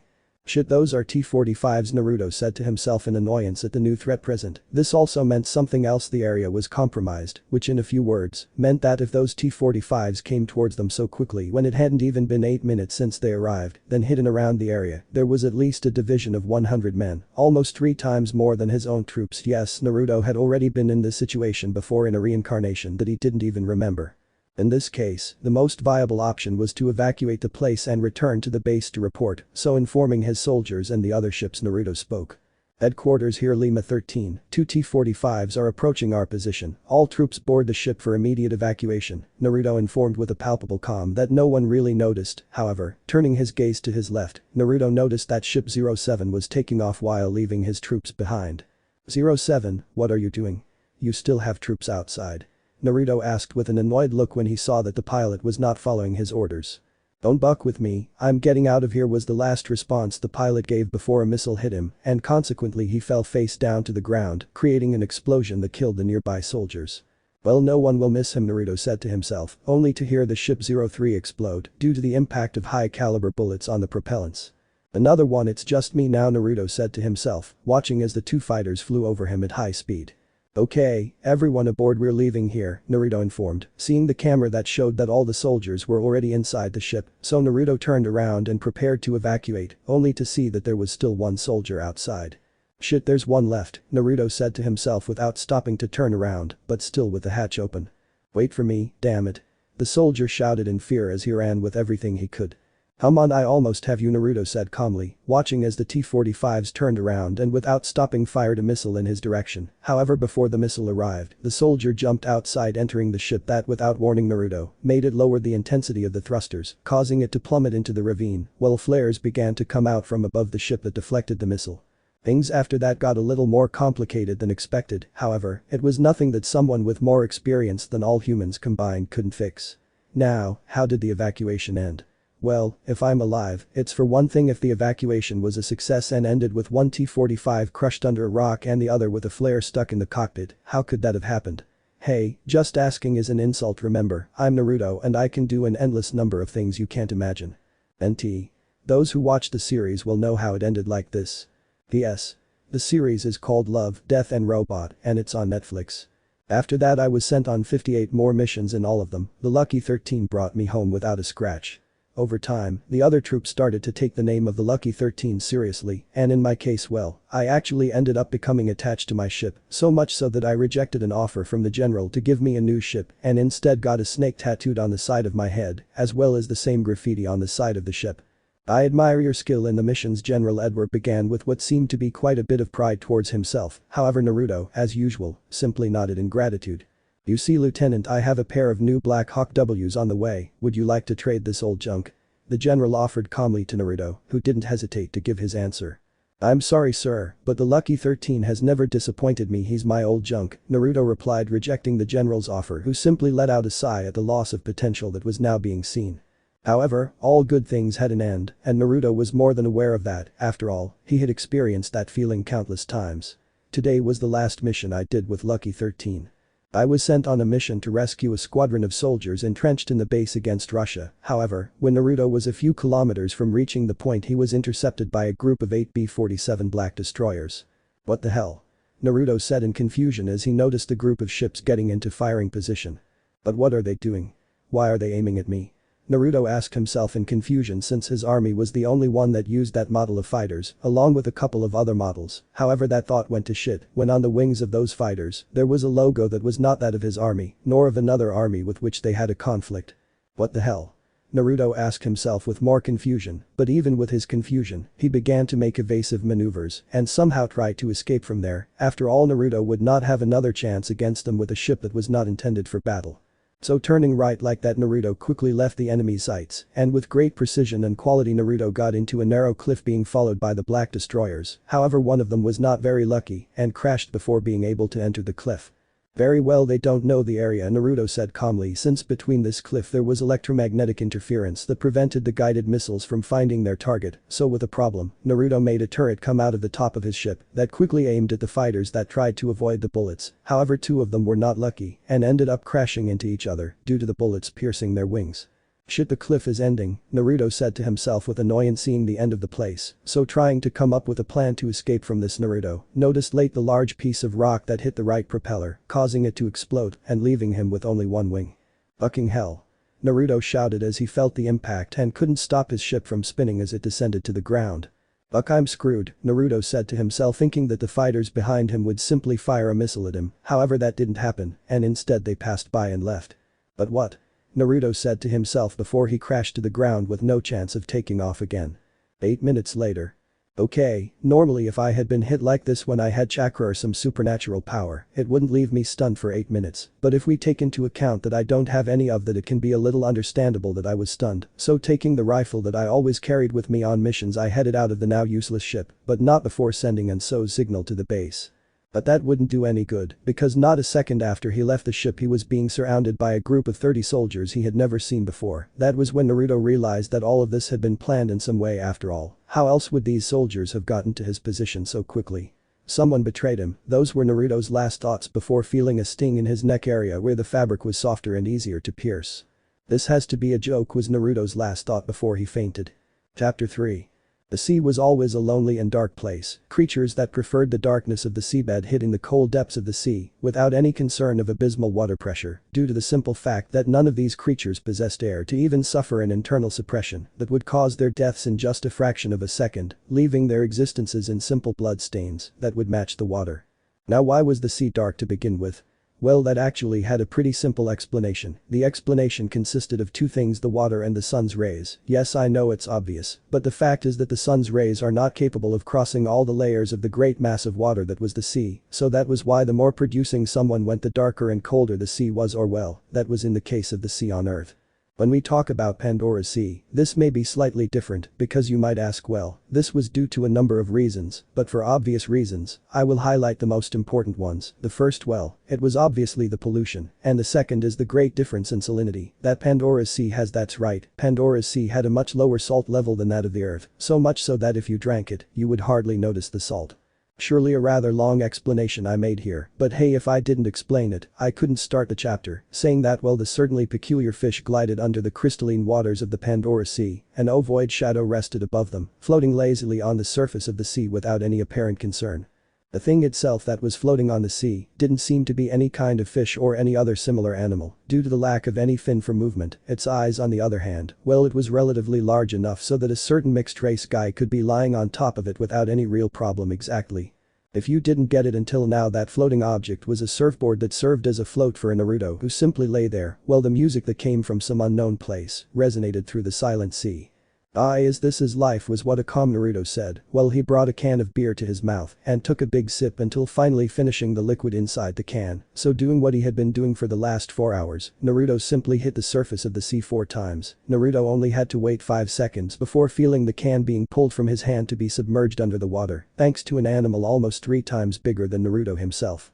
The creature itself had a rather fanged snout that made it look like a crocodile, however the rest of its body was another story, since it was like that of a flying fish if we count a pair of long wing-like fins that were on its sides.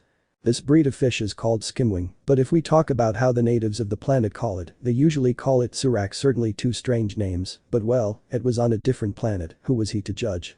The SSSSS was the sound of another can of beer being opened by a Naruto, who had opened the last can of beer he brought with him to relax at sea. However, before he took another sip of his beer, Naruto noticed his dear readers. "Oh, hello, I suppose you're here to hear how the story of how I ended up here," Naruto said calmly, since the story had certainly been left unfinished.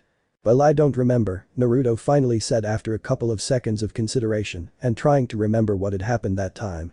"Yes, I know this answer doesn't satisfy you," Naruto said calmly as he stood on the surfboard. Well, the only thing he was wearing were shorts down to his knees, showing that apart from his perfectly formed muscles, Naruto also had a tribal tattoo that covered his back as well as both of his arms. "But you have to understand that I was sedated for quite a long time," and when Naruto said quite a long time, he meant it for a simple reason. That's right, Naruto had been sedated for quite a long time. Change of scene. Alarm, alarm, alarm. That was the sound that was heard in a room that was only illuminated by the constant flashing of the red light that coincided with the certainly irritating alarm.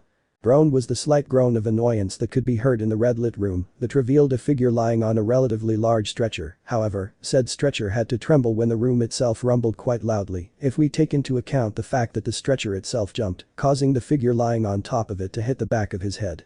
Ugh, the figure moaned again as he moved his hand to rub the back of his neck that was throbbing with pain. However, the figure that was Naruto couldn't continue complaining of pain when another louder rumble made him fly off the stretcher, causing him to this time slam his forehead on the hard metal floor. "Fucking hell," Naruto complained again, now placing both of his hands on his forehead. Now, if he was previously stunned by the large amount of time he had been asleep, with that blow everything changed, since Naruto now raised his gaze to look around while he continued rubbing the bump that was already beginning to be felt on his forehead. "What the buck, where am I?" Naruto said to himself in confusion as he dropped to one knee and then tried to stand up. However, before he could stand up to his full height, Naruto once again felt his head hit, this time by the ceiling, which was strangely low. "Buck, who was the idiot who designed this room?" Naruto complained, already quite annoyed as he took a few steps towards the door, which was curiously smaller than normal, however not enough to prevent him from getting out, so pressing the button for the door to open, Naruto quickly noticed that the hallway on the other side of the room had the same height as the room. "He definitely has to fire whoever designed this," Naruto said to himself, leaving the red room only to have to lean against a wall because another rumble shook the place, so placing his right arm against a wall, Naruto stood there leaning for a couple of seconds while he watched his arm with curiosity. Now, Naruto was sure that he was not colorblind or that he suffered from any problem regarding his eyes, however that certainty faltered a little when he saw that the tone of his skin was not the normally whitish cream with which he had grown up in all his reincarnations, and instead it was now blue, so blinking for a couple of seconds, Naruto's vision slowly moved towards his legs when he felt something wrapped around his left leg. So lowering his gaze, Naruto now had to raise an eyebrow when what seemed to be some kind of tail of the same shade of blue lazily uncoiled itself from his leg to continue swinging calmly behind him. "This is interesting," was the only thing Naruto managed to say before noticing that a couple of steps away from him, there was a dark window in which he could see his reflection, therefore taking a couple of steps Naruto finally saw his new appearance. Okay, Naruto actually boasted that nothing could surprise him beyond a simple raised eyebrow, however seeing that his body, well his normally human body, now had a totally different appearance in regards to height, skin tone, tail, ear and other details, this fact made Naruto simply open his eyes in surprise at seeing his new body, so to speak. Beyond that, Naruto noticed that although he was no longer wearing his aviator uniform, now what he was wearing was another military uniform consisting of a green bulletproof vest, along with an equally green sleeveless shirt. He was also wearing some equally green military camouflage pants with a hole where his now new tail-shaped limb came out. Finally, he was wearing black military shoes. "Okay, I must admit I didn't expect this," Naruto said to himself, a little calmer as he proceeded to grab his tail to inspect it. However, Naruto couldn't continue inspecting his limb when he felt his body lifted off the floor thanks to a louder rumble and then slide across the floor because strangely enough it began to tilt. So sliding to the end of the hallway where he hit another wall, Naruto tried to recover as quickly as he could only to slide across the floor again until he hit some double doors that couldn't withstand the force of the impact and opened, giving way to Naruto, who tried to grab onto whatever it was. So, grabbing onto a large box with nets that Naruto recognized as those used to launch packages through the air, therefore taking a couple of seconds to think, Naruto didn't have to think about it much when he realized where he was. "I'm on a ship," Naruto finally said, only for another rumble accompanied by an explosion to resonate behind him. So looking behind him, Naruto had to curse when he saw that the ship's dispatch doors had been destroyed, along with the box he was holding onto. However, the box slowly began to slide towards the exit, so letting go of the box, that ended up leaving the ship, Naruto simply sighed in annoyance at the situation. "Well, this certainly is crap," Naruto said calmly while he brought his right hand to his chin as a sign of thought to come up with a plan to follow. However, he could not continue thinking more when his now pointed right ear twitched a little when he heard something approaching him, so turning to see who it was Naruto, he could only choose to lower his ears like a scared cat when he saw a large box approaching his direction. "This has to be a bucking joke," Naruto said to himself, and then felt his body being run over by the large box, effectively taking him out of the ship that was smoking in several places. But Naruto didn't think too much about it and instead simply focused on trying to hold on to something that ended up being the same box that ran him out of the ship. Said box was still attached to the ship by a fairly thick rope. So there was Naruto, clinging to a box while the ship he had been traveling in was descending with severe damage to its thrusters. However, even though it seemed that the ship had been attacked by other ships, this was not actually the case, since the strong rainstorm accompanied by lightning possibly full of volleys, capable of killing an adult elephant, collided with the ship, causing more damage to the ship that dealt with everything that could stay in the air. However, no matter how hard he tried, the ship was already a few meters away from crashing into an island. However, before it collided with the island, the right propeller simply exploded with force, causing the ship to start spinning alongside Naruto, who was trying to hold on tightly to the box. However, the rope with which the box was attached to the ship could not hold any longer and simply broke, sending Naruto flying in the direction of the island while the ship veered towards the sea. "Ugh," was the dry moan mixed with blood that came out of Naruto's mouth when his body hit the island's beach hard, causing it to bounce in the direction of a rather dense group of palm trees. "UFG" was again the moan that Naruto emitted at the moment his chest slammed against a palm tree, causing 5 ribs to break, causing tears in his skin that let out a lot of blood squirting a few palm trees. However, Naruto's suffering had not ended there, since his now flaccid body continued to advance, spinning quickly on the ground, leaving a path of blood until he finally slid along the ground until he was on his back in a small clearing between the palm trees. "Ouch," was the hoarse moan of a Naruto who could feel the heavy rain crashing agonizingly into his shattered body, and when Naruto had thought that everything was over, life let him know that it would always be there to contradict him when what seemed to be the cabin of the ship he was traveling in fell right next to him dryly. How did this happen? Naruto didn't know how the hell that could have happened, and right now he didn't care. However, the next thing that happened did make Naruto turn to look at the cabin with dying curiosity. Diagnosis completed. Test subject 00001 has 5 broken ribs, both bones, referring to the fibula and tibia broken, humerus bone broken in 3 places, and finally the femur bone is broken in 4 places, was the somewhat robotic female voice that Naruto heard coming from the cabin that had landed right next to him. However, ignoring the pain that was beginning to become more and more unbearable, Naruto raised his head as best he could to see that certainly his limbs looked like the closest thing to twisted spaghetti strings. Though he also has a fractured spine, the robotic voice added as an afterthought, leaving a rather awkward silence that the artificial intelligence didn't seem to mind. Don't tell me anything else you want to add. Naruto replied and asked with a sarcastic tone that the artificial intelligence for some reason was able to capture despite the fact that it was not designed to understand sarcastic comments. Yeah, you're pretty screwed, the AI replied with that voice that didn't maintain any specific tone. However, the AI's comment only served to make Naruto turn his gaze towards the cabin with a vein marked on his forehead, but that was all the mixed-haired boy could do before simply saying nothing more and going to sleep while death hugged him once more. Change of scene. Yes, I can still remember how the broken bones cut into my flesh. It was pretty bucked up, was what was said by a Naruto who was calmly sliding down an 8-meter high wave. How am I still alive? I also asked myself that when I woke up the next day with my body completely unharmed and without a single scratch, Naruto said calmly, remembering when he woke up in that same clearing. Luckily for me, or well, I prefer to say it was luck, Sam was there to give me the answer, Naruto said again, now with disinterest, remembering when Sam gave him the answer to his question. Change of scene. Groan damn son, was the whispered groan of a Naruto who wrinkled his face as he felt his face begin to heat up due to the persistent ray of sunlight that was hitting him right in the face. TSK no way buck you. Naruto was going to whisper only for the muscle in his right calf to contract painfully, thus robbing Naruto of his sleep. Naruto lifted his upper body to grab his sore foot. Damn it. Naruto complained again while spinning around in the sand holding his foot as if he had been fouled playing soccer. However, after about 57 seconds of pain, it seemed to finally ease, leaving Naruto sitting on the sand while his brow furrowed in annoyance. Damn cramp, Naruto cursed in annoyance, only for the robotic voice he had heard yesterday to make an appearance. You're finally awake, big guy, the AI said calmly, drawing the attention of Naruto, who with interest turned his gaze in the direction of the cabin, barely standing and not saying anything for the next 20 seconds until the AI finally seemed to run out of patience. So? Aren't you going to say something? The AI asked with what seemed to be the first slight tone of irritation in her voice. This question finally brought Naruto out of his daze.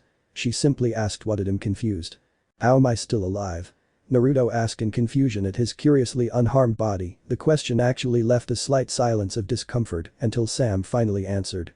Oh, that's simple, in your experimentation you were given irregularly massive doses of Amrita just to see how the 90% Navi body you now possess would react, Sam replied, as if it wasn't really important. However, Naruto didn't know what Amrita was exactly, so he had no choice but to ask. And that's it? Naruto asked with interest as he calmly stood on his 2 legs and looked around to get a sense of his surroundings. Amrita is a substance extracted from the skull of a Tulkun. This substance causes a complete stop to the aging of the human race, and in your case, it not only caused the same effects, but it also granted a speed multiplier in your stem cells to stratospheric levels, causing lethal wounds such as bones and exaggeratedly deep cuts to heal in minutes. Also, Sam was going to continue explaining only for Naruto to interrupt her. Yeah, I understand the concept, Naruto interrupted Sam, who remained silent for a couple of seconds and then said.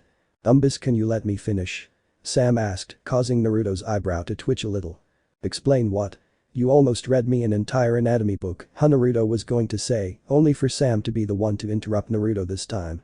Yes, shut up, sit down and let me finish, said Sam, almost as if it were an order to Naruto, who stared at the booth, almost considering whether to go there and turn it off. However, he simply let out a sigh and sat back down to listen to what Sam had to say. Okay, finish talking, Naruto finally surrendered, to which Sam emitted what seemed to be a nod. Well, what was I doing? So, your body is now not only immortal and capable of healing mortal wounds, but you are no longer 23 years old, your body rejuvenated to your 18 years old, Sam finally said, letting Naruto stare at him for a couple of seconds and then looking at his body and not really noticing that he is younger. I don't feel like I've gotten any younger, Naruto said calmly, only for Sam to respond calmly. You wouldn't notice it because your body is no longer that of a normal human. You are currently 2.70 meters tall. That is what a Navi would normally measure at 18 years old. In the case of adults they measure around 3 meters, explained Sam without stopping and without Naruto wanting to do that specifically. After all, the character of the AI seemed to be somewhat unique. Now, well, that additional information had been relatively interesting. Naruto really didn't give it much importance because with what was said before, it didn't matter how old he was because he wasn't going to get younger or older anymore, so what did it matter how old he was right now? Thanks for the info, Naruto thanked the AI as a gesture of courtesy for being so kind as to give him information about his certainly unique condition. However, the AI seemed not to understand the changes in tones between sincerity and sarcasm. It was a pleasure explaining something so simple to someone with a brain the size of a walnut, Sam replied with a rather exaggerated attempt at sarcasm in his robotic voice. This, however, made the vein in Naruto's forehead quickly bulge in annoyance. "It's annoying to talk to you," Naruto finally said with a certain tone of annoyance in his voice. However, before Naruto could say anything else, Sam spoke again. "That's subject number 00001." Sam called to Naruto, who could only raise an eyebrow at how he had been called for the second time. "My name is Naruto," Naruto corrected the AI, who remained silent for a couple of awkward seconds until she finally spoke again. "Could you come into the cabin and take out my memory?" Sam asked calmly, completely ignoring Naruto's correction. Naruto couldn't stop the twitching in his eye from intensifying, but he let it go this time. "And why do you want me to do that? I don't see any facility with enough technology to even charge a cell phone," Naruto asked curiously, since the only thing he could see in the distance was a faint hint of a fairly small mountain, and if Naruto looked back to just before he crashed on the island, he wouldn't see anything resembling a base or something like that. "Wrong, on this island there are scientific facilities, only they are not visible," Sam corrected Naruto, who could only let out a tired sigh and then walked in the direction of the cabin. Change of scene. After that I connected Sam to the central computer of the facilities, and since then she, apart from my two pets, have been the only ones with whom I have had interactions and conversations, Naruto said to himself as he walked calmly out of the crystalline beach.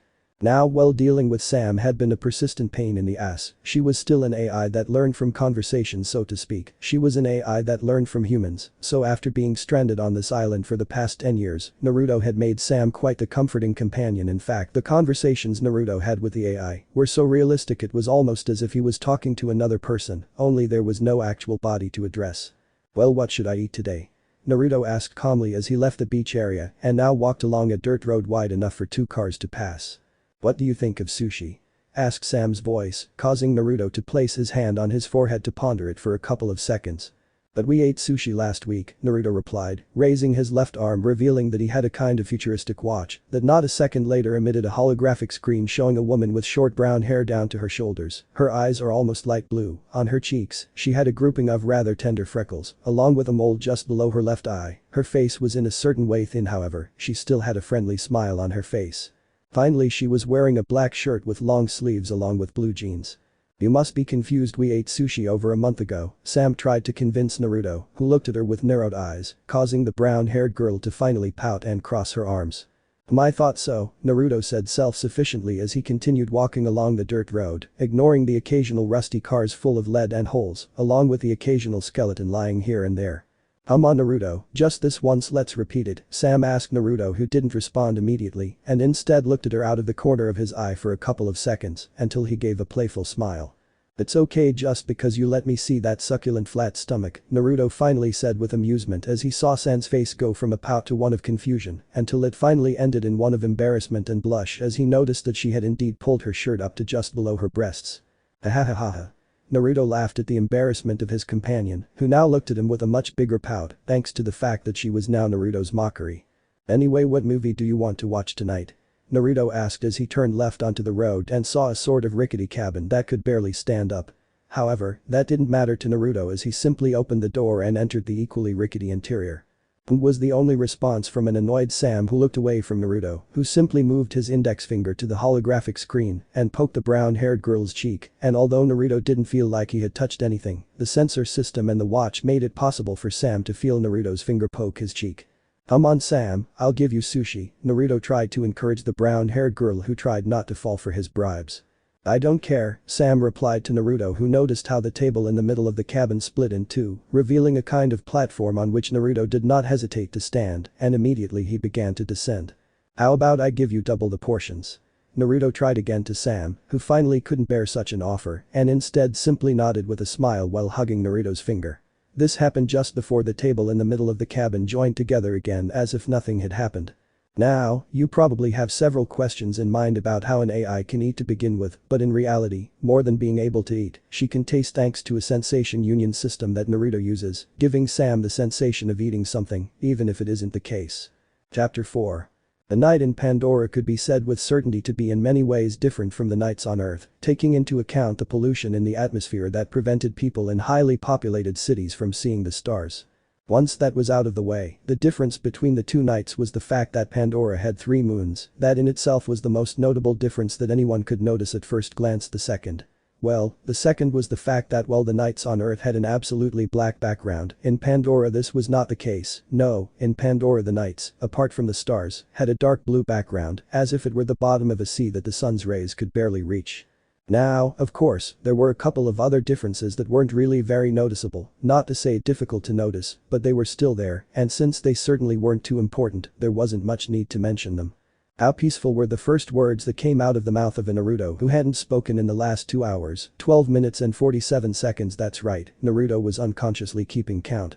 Yes, this is relaxing, answered Sam's voice, who at all times avoided disturbing the silence that the mixed-haired boy had created, who continued to look at the starry night, as if its mere existence was some kind of illusion created by his mind. Sometime Naruto began in a calm voice that Sam could almost tell was deep in the confines of unintelligible memories. Did I ever tell you I fought for Nazi Germany? Naruto finally asked a question that would confuse any sane person who heard it. This certainly caught Sam's attention, not because the declarative question sounded quite far-fetched, if we count the fact that World War II occurred over 200 years ago. No, what caught Sam's attention was the simple fact that he was about to hear another one of the many stories Naruto told him. No, Sam finally answered after 6 seconds of processing the certainly curious question, thus giving way to Naruto once again starting one of his stories from the past. That's right, Naruto had already told her stories on several occasions, about when he fought in different wars that not even she, with her unsurpassed storage of historical data, had heard before.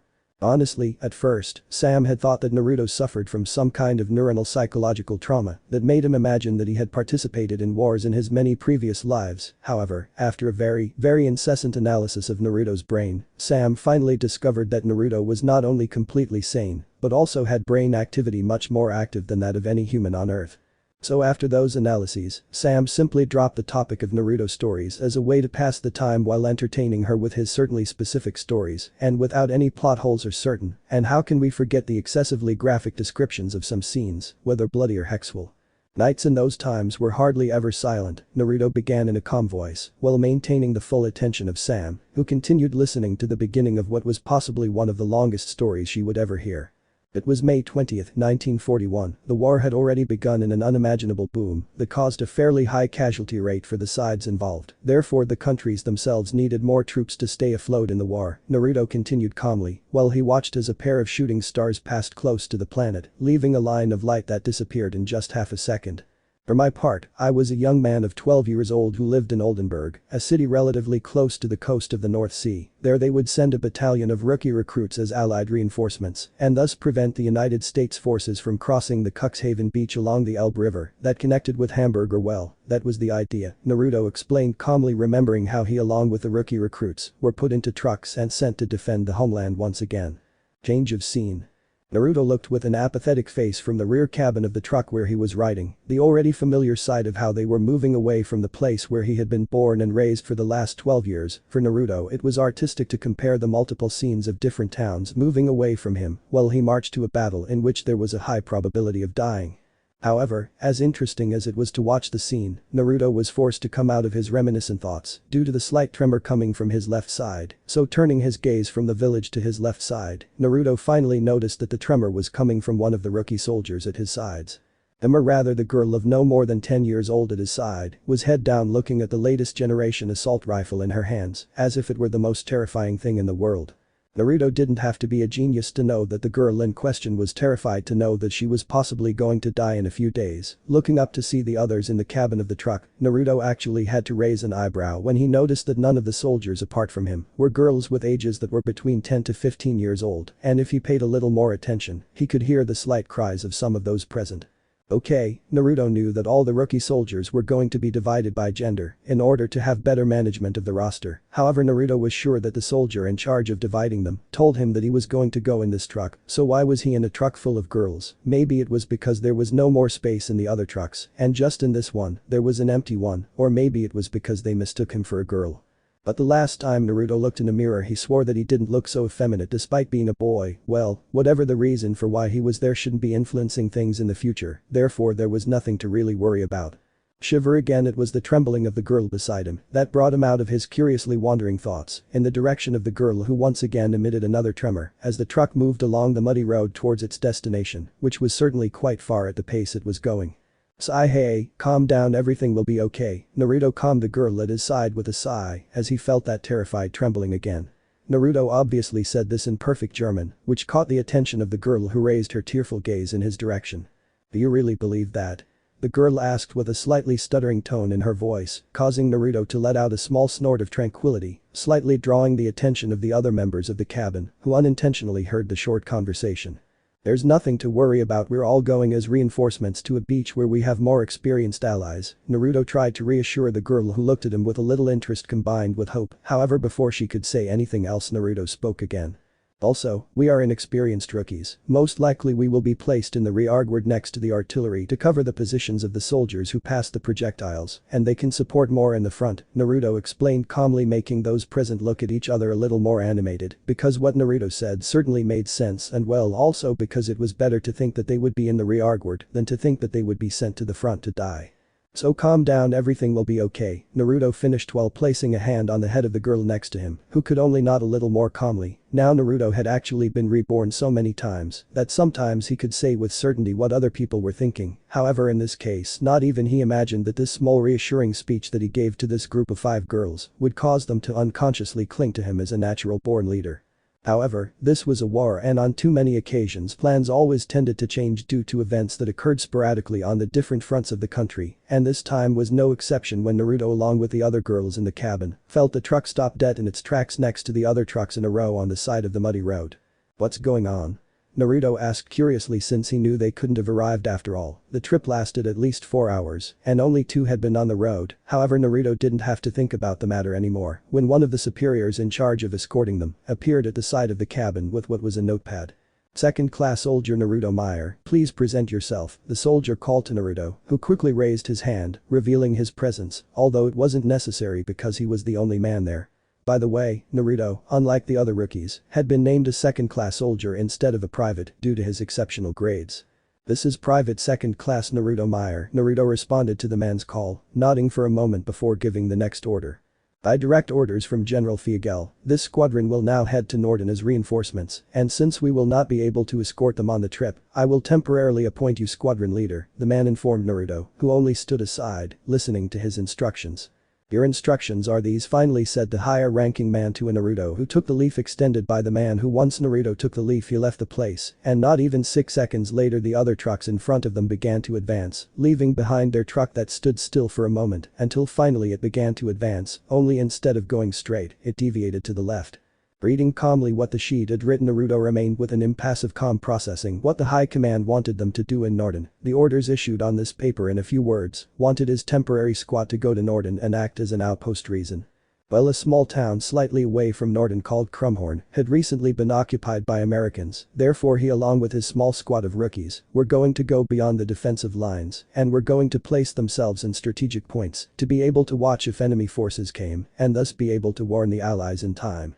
Naruto couldn't help but let out a sigh of annoyance at the work that had to be done, and while it was a little better than grinding his muscles carrying 50-kilogram projectiles, it was still slightly more dangerous than that, so looking up from the paper Naruto noticed that all the girls were now looking at him with curiosity and a clear hint of concern on their faces, so deciding that it was best to tell them what had to be done Naruto spoke. But girls, the orders only say that we have to act as an outpost between Norden and Krumhorn. Naruto informed the girls who understood what the blonde was referring to, who noticed how instantly all the girls quickly became nervous since in a few words they were going to be closer to the enemy. Calm down, the orders only indicate that we must warn of the arrival of the enemies, so once we inform them we don't have to fight, Naruto tried to reassure the group of girls who looked at him with fearful looks in their eyes. Girls, don't worry, I'll be with you, so you don't have to worry. Naruto tried again to calm the girls, who this time gave a group nod. Change of scene. After an excruciating 7 hours with their butts squished into the uncomfortably hard seats of the truck, Naruto and his temporary squad finally arrived at the prostrate base in Norden, almost immediately if it weren't for the standard identification procedure. Naruto and his squad were instantly sent to cover their positions as outposts, along with some supplies while they were at the post.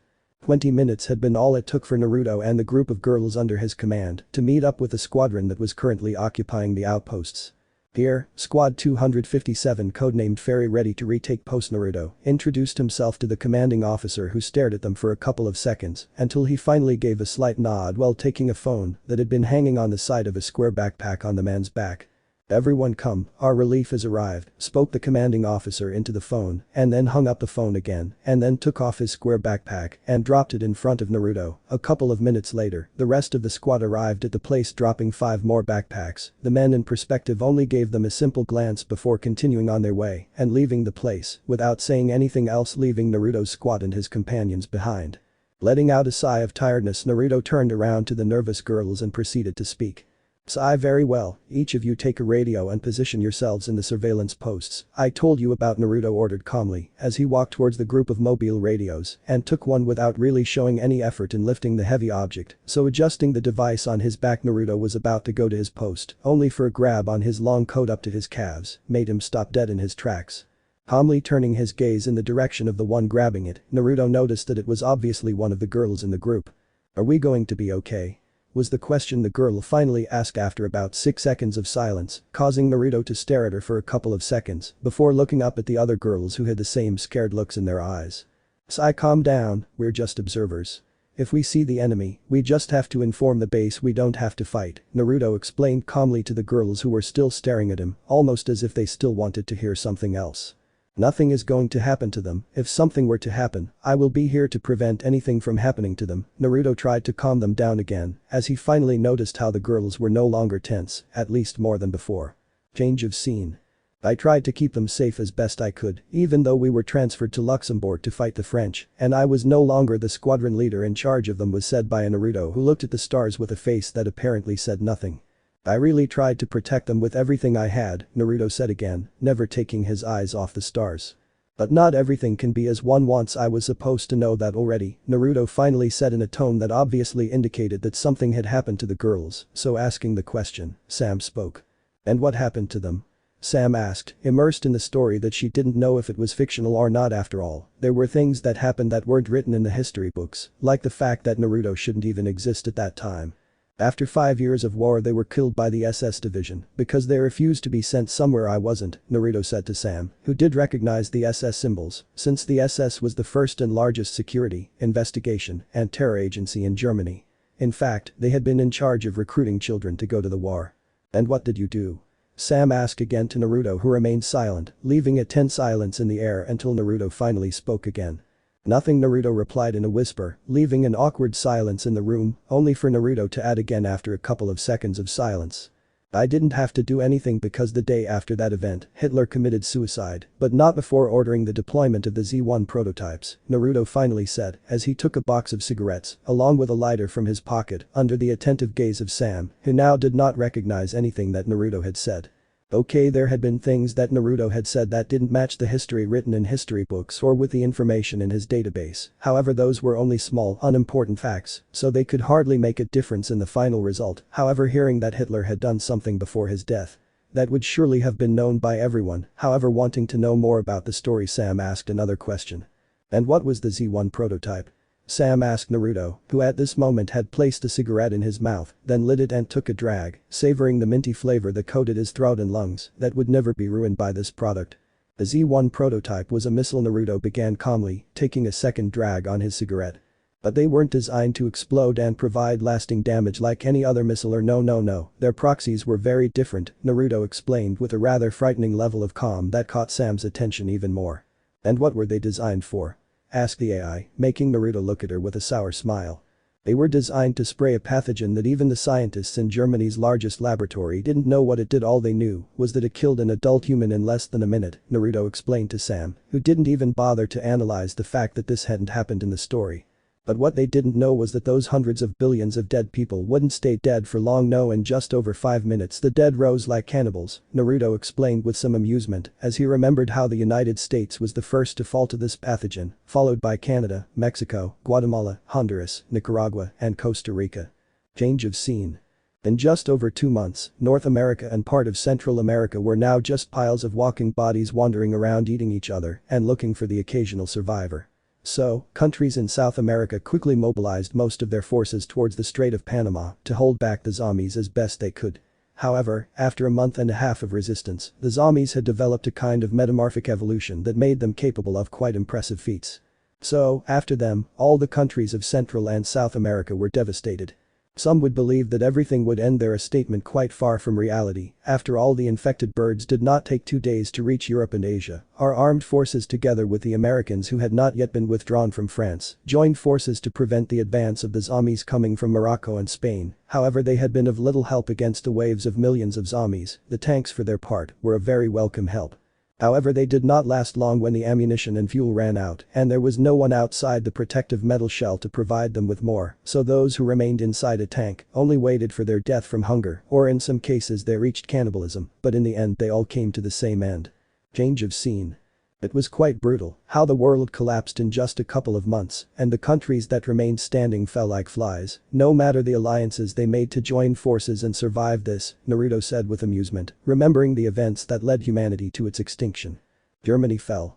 Asked a curious Am to Naruto, who tossed his spent cigarette to the side and let out the smoke from his lungs, which quickly cleared automatically.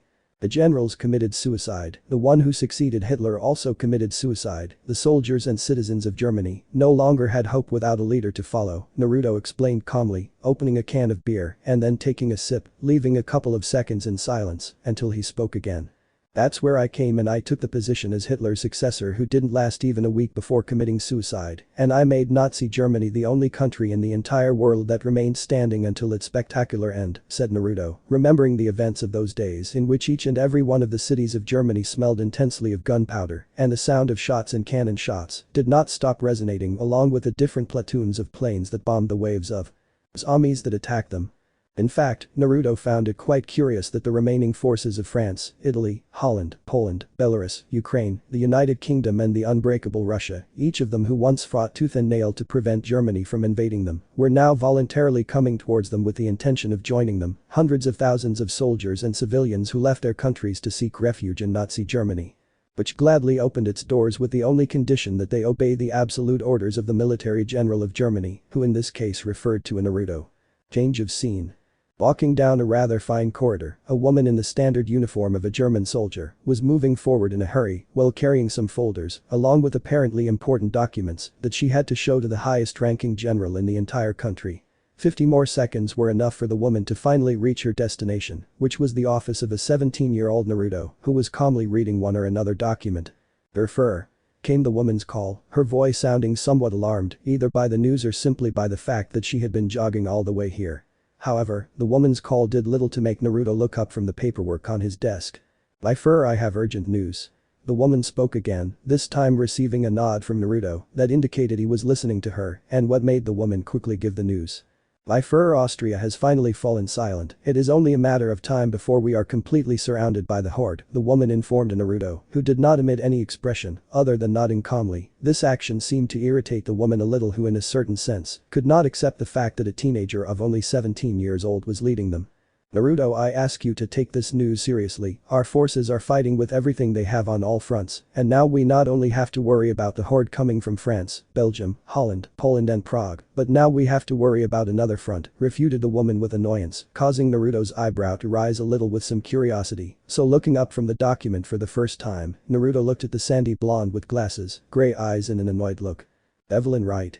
were Naruto's first words, formulated in a simple question that caught the attention of the woman now called Evelyn, who did not lower her frown to Naruto, who simply took a kind of somewhat flat case with enough size to fit in his hand. However, Evelyn did not bother to answer the question and simply watched as Naruto opened the case, revealing some cigarettes, and then brought it to his mouth and lit it while taking a drag. The place remained in a deafening silence, while the dark clouds of the sky could be seen through the window just behind a calm Naruto, who calmly turned his gaze to the woman in front of him. "Do you know why I smoke despite my quite young age?" Naruto asked calmly, to which Evelyn could only raise an eyebrow in confusion at the rather irregular question. However, she simply responded with a simple denial, despite the fact that these days any child younger than Naruto smoked. "I smoke because I'm sure that no matter how much we fight those hordes, our end will be extinction," Naruto declared calmly, causing Evelyn's eyes to widen slightly in surprise at the declaration that no one would survive. "That's the reason why I smoke, drink and buck all the secretaries and female soldiers I can, because I know that in a little over a couple of months, if we're lucky, the ammunition, supplies, gasoline and all the resources we have will end up running out, and we will no longer have the means to stop the horde of hundreds of billions of trillions of zombies," Naruto explained calmly to Evelyn, who just stood there watching Naruto let out a puff of smoke that quickly vanished into the air. I'm going to give you the day off so you can go with your boyfriend and fornicate as much as you want, or if you want you can go with your family, Naruto offered calmly to Evelyn, who simply discarded the first option for the simple fact that she didn't have a boyfriend. So turning around she simply left the office leaving Naruto alone, who turned his gaze towards the window at the same time that a group of planes and bombers flew over the headquarters with what were incendiary bombs to burn the horde. Change of scene. But if you knew that everyone was going to die, why did you keep fighting? Was the question from Sam, who had already completely discarded the idea that the story Naruto told her had completely deviated from the story she knew. Because no matter how hard I tried, I've never been one to give up, so no matter that defeat was inevitable, I devised tactics, strategies and offered ideas in the laboratories for a possible cure or for a massive weapon that would kill the vast majority of zombies, Naruto explained as he turned to see the hologram of a Sam, who could only nod at that trait of the mixed-haired boy. And what happened next? Asked Sam, to which Naruto simply turned his gaze to the stars and answered. Afterwards. Well, then the end came, Naruto responded as he watched the hundreds of stars shine like the large number of soldiers from different countries who were under his command. Change of scene.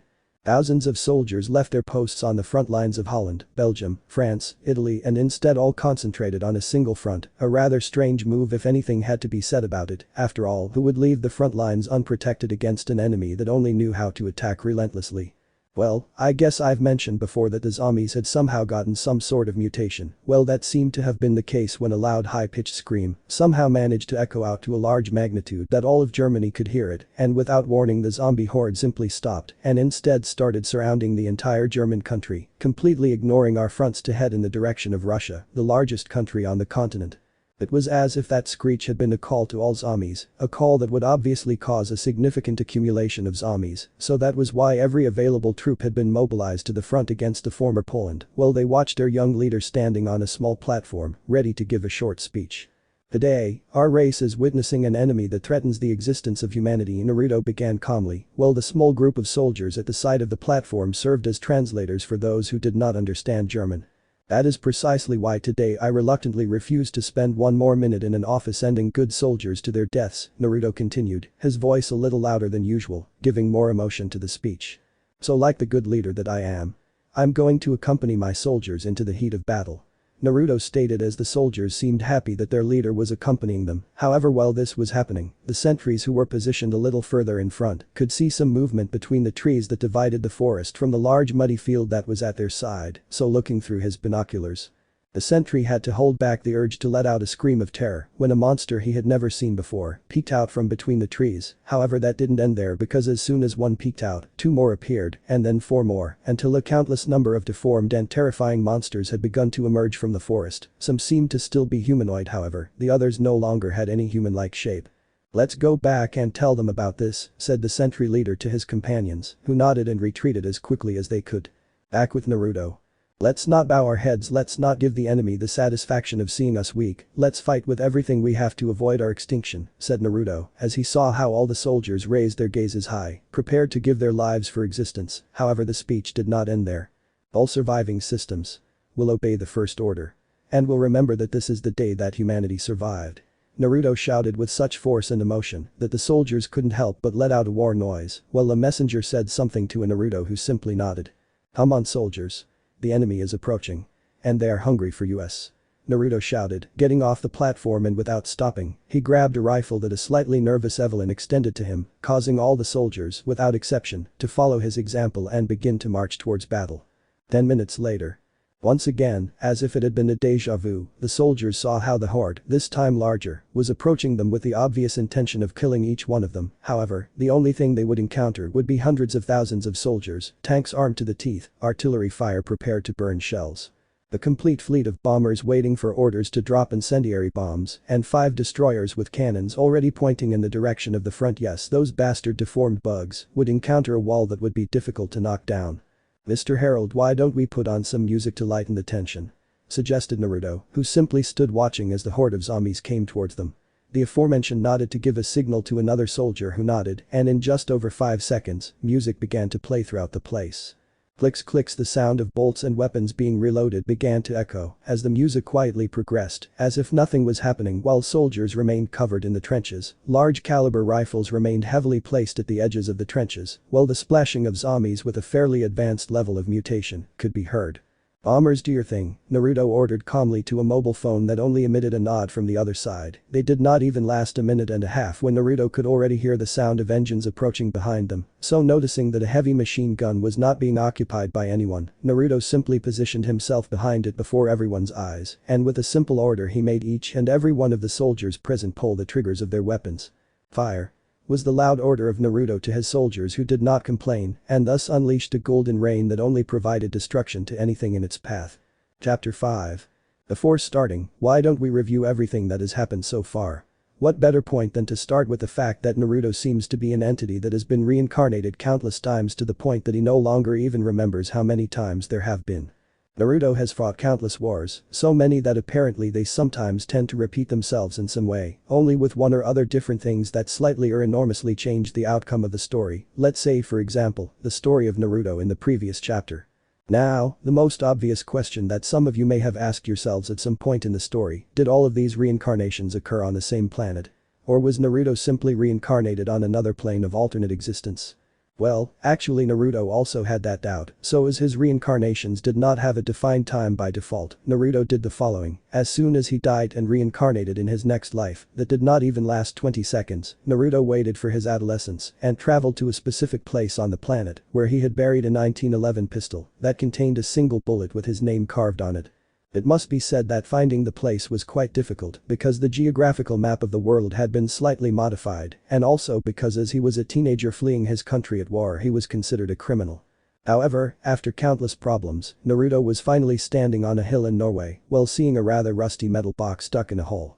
It was almost artistic to see the box in a state of extreme rust when the last time he buried the box had only been 13 years ago. Well, maybe it was quite a while ago, but it shouldn't be that rusty. Taking out the box carefully while feeling how the metal gave way to the slightest pressure, Naruto finally placed it on the floor to open it and revealed the same gun, only more rusted than when he saw it last. Taking out the magazine, Naruto noticed the robe with his name carved on it. With this, it was more than obvious that Naruto was reincarnated on the same planet where he died for the first time, where his mother and brother once existed, where it all began. But well, we're getting a bit off topic. The point is that after countless reincarnations, Naruto was now stranded on this deserted island with a seemingly immortal body and a lot of time to spend. It was because of them that Naruto was now standing on the beach proudly looking at the work of art in which he had invested the last 18 hours without rest.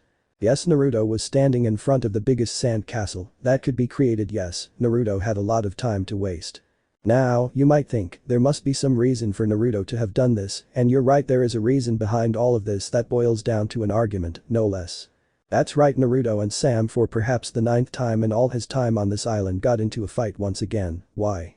Well, it was all because of actually Naruto didn't really know why they were fighting. It was strange at one point, because at one point they were quietly watching a movie when Sam seemed to give him suggestive hints that Naruto obviously understood, but that didn't make sense because she was an AI inside a computer and he was a humanoid alien. So after Naruto dared to ignore the advances, Sam got upset with him and they had an argument that ended with her sending him to sleep and her going into sleep mode. However, Naruto not only didn't sleep, but now he had the largest sand castle anyone could imagine. The damn castle had 4 basements. How did he achieve that feat? Well, with a lot of effort, some boards, and a little seating in specific areas. Now let's see who's going to be left begging for who, Naruto said with a pout as he began to enter his life-sized castle that was surrounded by water. Imagine it in real size. As he entered through the doors, the first thing Naruto noticed were 2 skeletons in military uniforms standing on either side of the doors. "Hi Steven, Diego, is everything okay with your shift?" Naruto greeted the skeletons who, for obvious reasons, didn't answer him.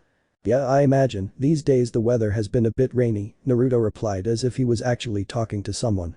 Now, anyone who saw Naruto would say that he had some psychological trauma, however, that was not the case. Naruto was healthier than anyone, however, that did not mean that he had not had trauma before. In fact, Naruto had a lot of traumas before, it is just that as time passed, these simply went away as if nothing had happened because Naruto had finally understood his special condition. Well, keep working hard, Naruto encouraged him to continue on his way and leave the skeletons behind. There, going up the stairs to a hallway, Naruto looked out to see that there was a wave of 10 skeletons with machine guns pointing somewhere random. "Hey guys, how's everything going?" Naruto greeted and asked the group of skeletons who just stood there, providing an awkward silence, along with the whistling of the morning wind. "What? The basement guards are lazy again?" I'm going there right now, said Naruto with a funny face, and then quickly went down the stairs and went to the basement to see that there was indeed a group of 5 skeletons playing cards. Hey. Bunch of idiots, I'm not paying you to be lazing around, Naruto scolded the group of skeletons who didn't move. Silence fell and Naruto quickly grabbed the 5 skeletons and placed them in their corners. That's how I like it, and don't move from there, Naruto scolded again and then went down to the 4th basement where there was a television next to a sand sofa and a few things to snack on, so turning on the television that was connected to a solar panel, Naruto began to watch a movie. Ah, this is life, Naruto said to himself as he started eating some chips. 3.5 hours later.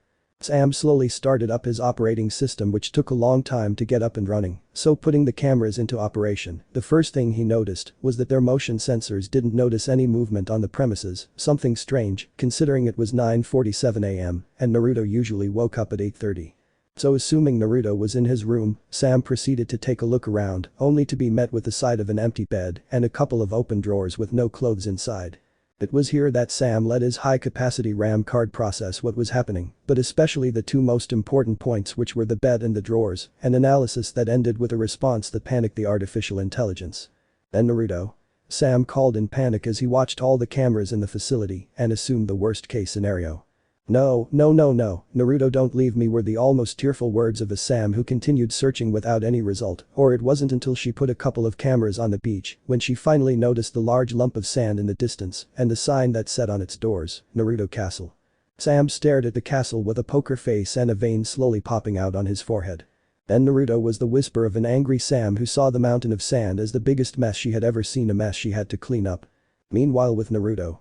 Our mixed-haired protagonist was lying on the sandy couch with a couple of half-eaten fries and a movie he hadn't finished watching, thanks to the fact that he was now sleeping on the certainly comfortable couch. However, Naruto's dream didn't last long when a small tremor occurred, causing Naruto to move a little, but not enough to wake up. Another crash and Naruto still doesn't wake up if it wasn't until a block of sand fell right on his face. Huh? What the hell? What's going on? Naruto wondered in confusion as he looked around, noticing a tremor that was increasing as explosions were heard. Fucking hell, we're under attack, Naruto said to himself, standing up from the couch and starting to run down the stairs to the 3rd basement where he took a bulletproof vest and a rifle from a skeleton under a piece of sand. Going up to the 2nd basement, Naruto looked around for the skeletons in charge of strategies, only to see them lying on the ground with their skulls smashed thanks to a couple of logs that served as support. Damn, Naruto cursed, going up to the ground floor to see Steven and Diego standing in the doorway. Good to find you, come with me, we're under attack, Naruto was going to say, only for a missile to hit the doors, dethroning the skeletons and sending Naruto flying through a wall that led to another room, leaving a stunned Naruto in the process. Bro, arg shit, Naruto complained in pain as he felt that his vest had been pierced by a wooden stake all the way through his torso, grabbing the stake, and his concerned Naruto pulled it off in one go, only for the wound to slowly begin to close. NT. Like Deadpool's regeneration. Damn, what was that? Naruto wondered, looking around at his dead soldiers everywhere. Shit, they're massacring us, said Naruto standing up when he felt that his wound was completely closed. I have to support my soldiers, Naruto said to himself, starting to run towards the stairs that went to the 2nd floor, only to be reduced by a heavy rain that hit the castle and himself with force. Ignoring it for the moment, Naruto reached the row of his timers and ordered them to fire, causing the intelligent machine guns to obey the order and begin firing in the direction of the facilities, which were not far behind, and launched 3 more missiles. Fucking hell, Naruto cursed, taking cover behind a wall that couldn't resist the impact and once again sent him crashing into another wall that collapsed on top of him, so digging out of the pile of sand, Naruto peeked out from the sand, only to have to return to his hole due to a burst of bullets that almost blew his shoulder off. Fuck, this is going from bad to worse, Naruto said to himself, digging to the side until he could get out and hide from Sam's sight. What do I do? Naruto asked himself, trying to think of a plan until he remembered that on the 4th floor there were a pair of missile launchers, so coming out from behind the destroyed wall, Naruto rolled on the floor towards the stairs and proceeded to go up in the process, ordering the weapons to fire, receiving in return a missile that destroyed them. Once Naruto reached the top floor, Naruto could see the missile launcher standing as if nothing while a skeleton was standing next to it. Damn, Patroclus, nice to see you alive, let's fire these beauties, said Naruto, approaching the missile launcher to then aim it and fired. Okay, here they go, I hope Sam doesn't, Naruto was going to say, only for a pair of turrets to rise from the ground and destroy the missiles that were heading in their direction. Well shit, Naruto said to himself, watching Sam launch a total of 15 missiles in his direction. This is going to get ugly, Naruto said as his feline ears drooped back in concern. Explosion. The explosion echoed throughout the place, causing a mini expansive slingshot that sent a lot of sand and spindles flying everywhere. However illogical as it seemed, the castle for some reason still remained standing, even though at any moment it would completely collapse. At the top of the castle, lying on a piece of floor that was barely holding up, was a Naruto who was barely recovering from his daze. Arg, Sam is really angry, Naruto said to himself, slowly getting up as he watched his castle slowly crumble, thanks to Sam's constant attacks and the incessant rain that kept falling. Wait, Patroclus is missing, Naruto said to himself, looking around to notice that he didn't see him anywhere. Patroclus? Where are you? Naruto called to his partner, who didn't respond, so peeking out from the edge of the floor, Naruto finally noticed a skeleton hanging from a branch just above the abyss where the waves of the beach could be seen crashing. Patroclus, hold on, I'm on my way, said Naruto, trying to get down the side of the floor that without warning collapsed, causing Naruto to fall in the direction of a pair of logs sticking out, so holding onto them Naruto extended his hand in the direction of the skeleton, hoping that it would jump in his direction, which it did thanks to a strong wind. However, the jump was not strong enough for Naruto to hold his hand, causing it to fall into the sea. "No, Patroclus," Naruto shouted as if he was really suffering from the loss of a friend. Explosion. Again, a barrage of missiles collided with the dilapidated castle, causing it to finally collapse and begin to fall into pieces, along with a Naruto that slowly fell into the sea, along with pieces of sand and logs into the sea. Time jump.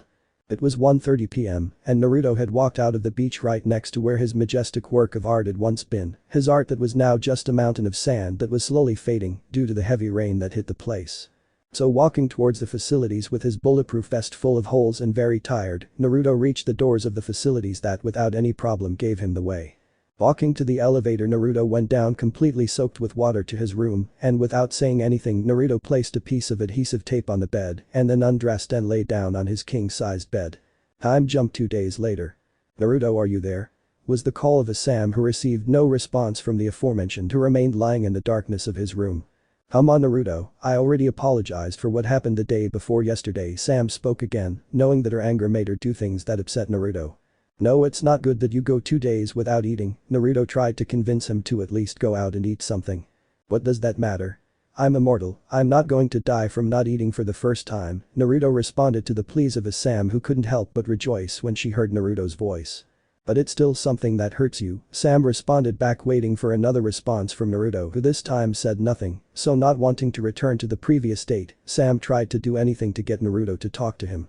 What do you want me to do for you? A hamburger? Pizza? Fried chicken? Please, I'll do whatever you want, Sam pleaded, leaving an awkward silence behind that last statement that finally caught Naruto's attention, only not in the way Sam expected, and no, he didn't mean that way. Whatever you want, was Naruto's cautious question that left Sam in a contemplative state of interest at Naruto's sudden interest. However, wanting to please his fellow existence, all he could do was nod. Yes, yes, Sam replied affirmatively, leaving another moment of silence before Naruto asked another cautious question. Anything? Naruto asked again, to which Sam this time did not hesitate to answer affirmatively, so opening the door with cautious slowness, Naruto poked his head in the direction of the camera placed in front of his room. Okay, in that case I want. Time jump. 2 years later. For Naruto, few things were considered good in his recently immortal life, with his genetically modified body. Among those things were barbecuing on the beach, flying with Lucky, surfing, eating ridiculous amounts of food without showing any signs of weight gain.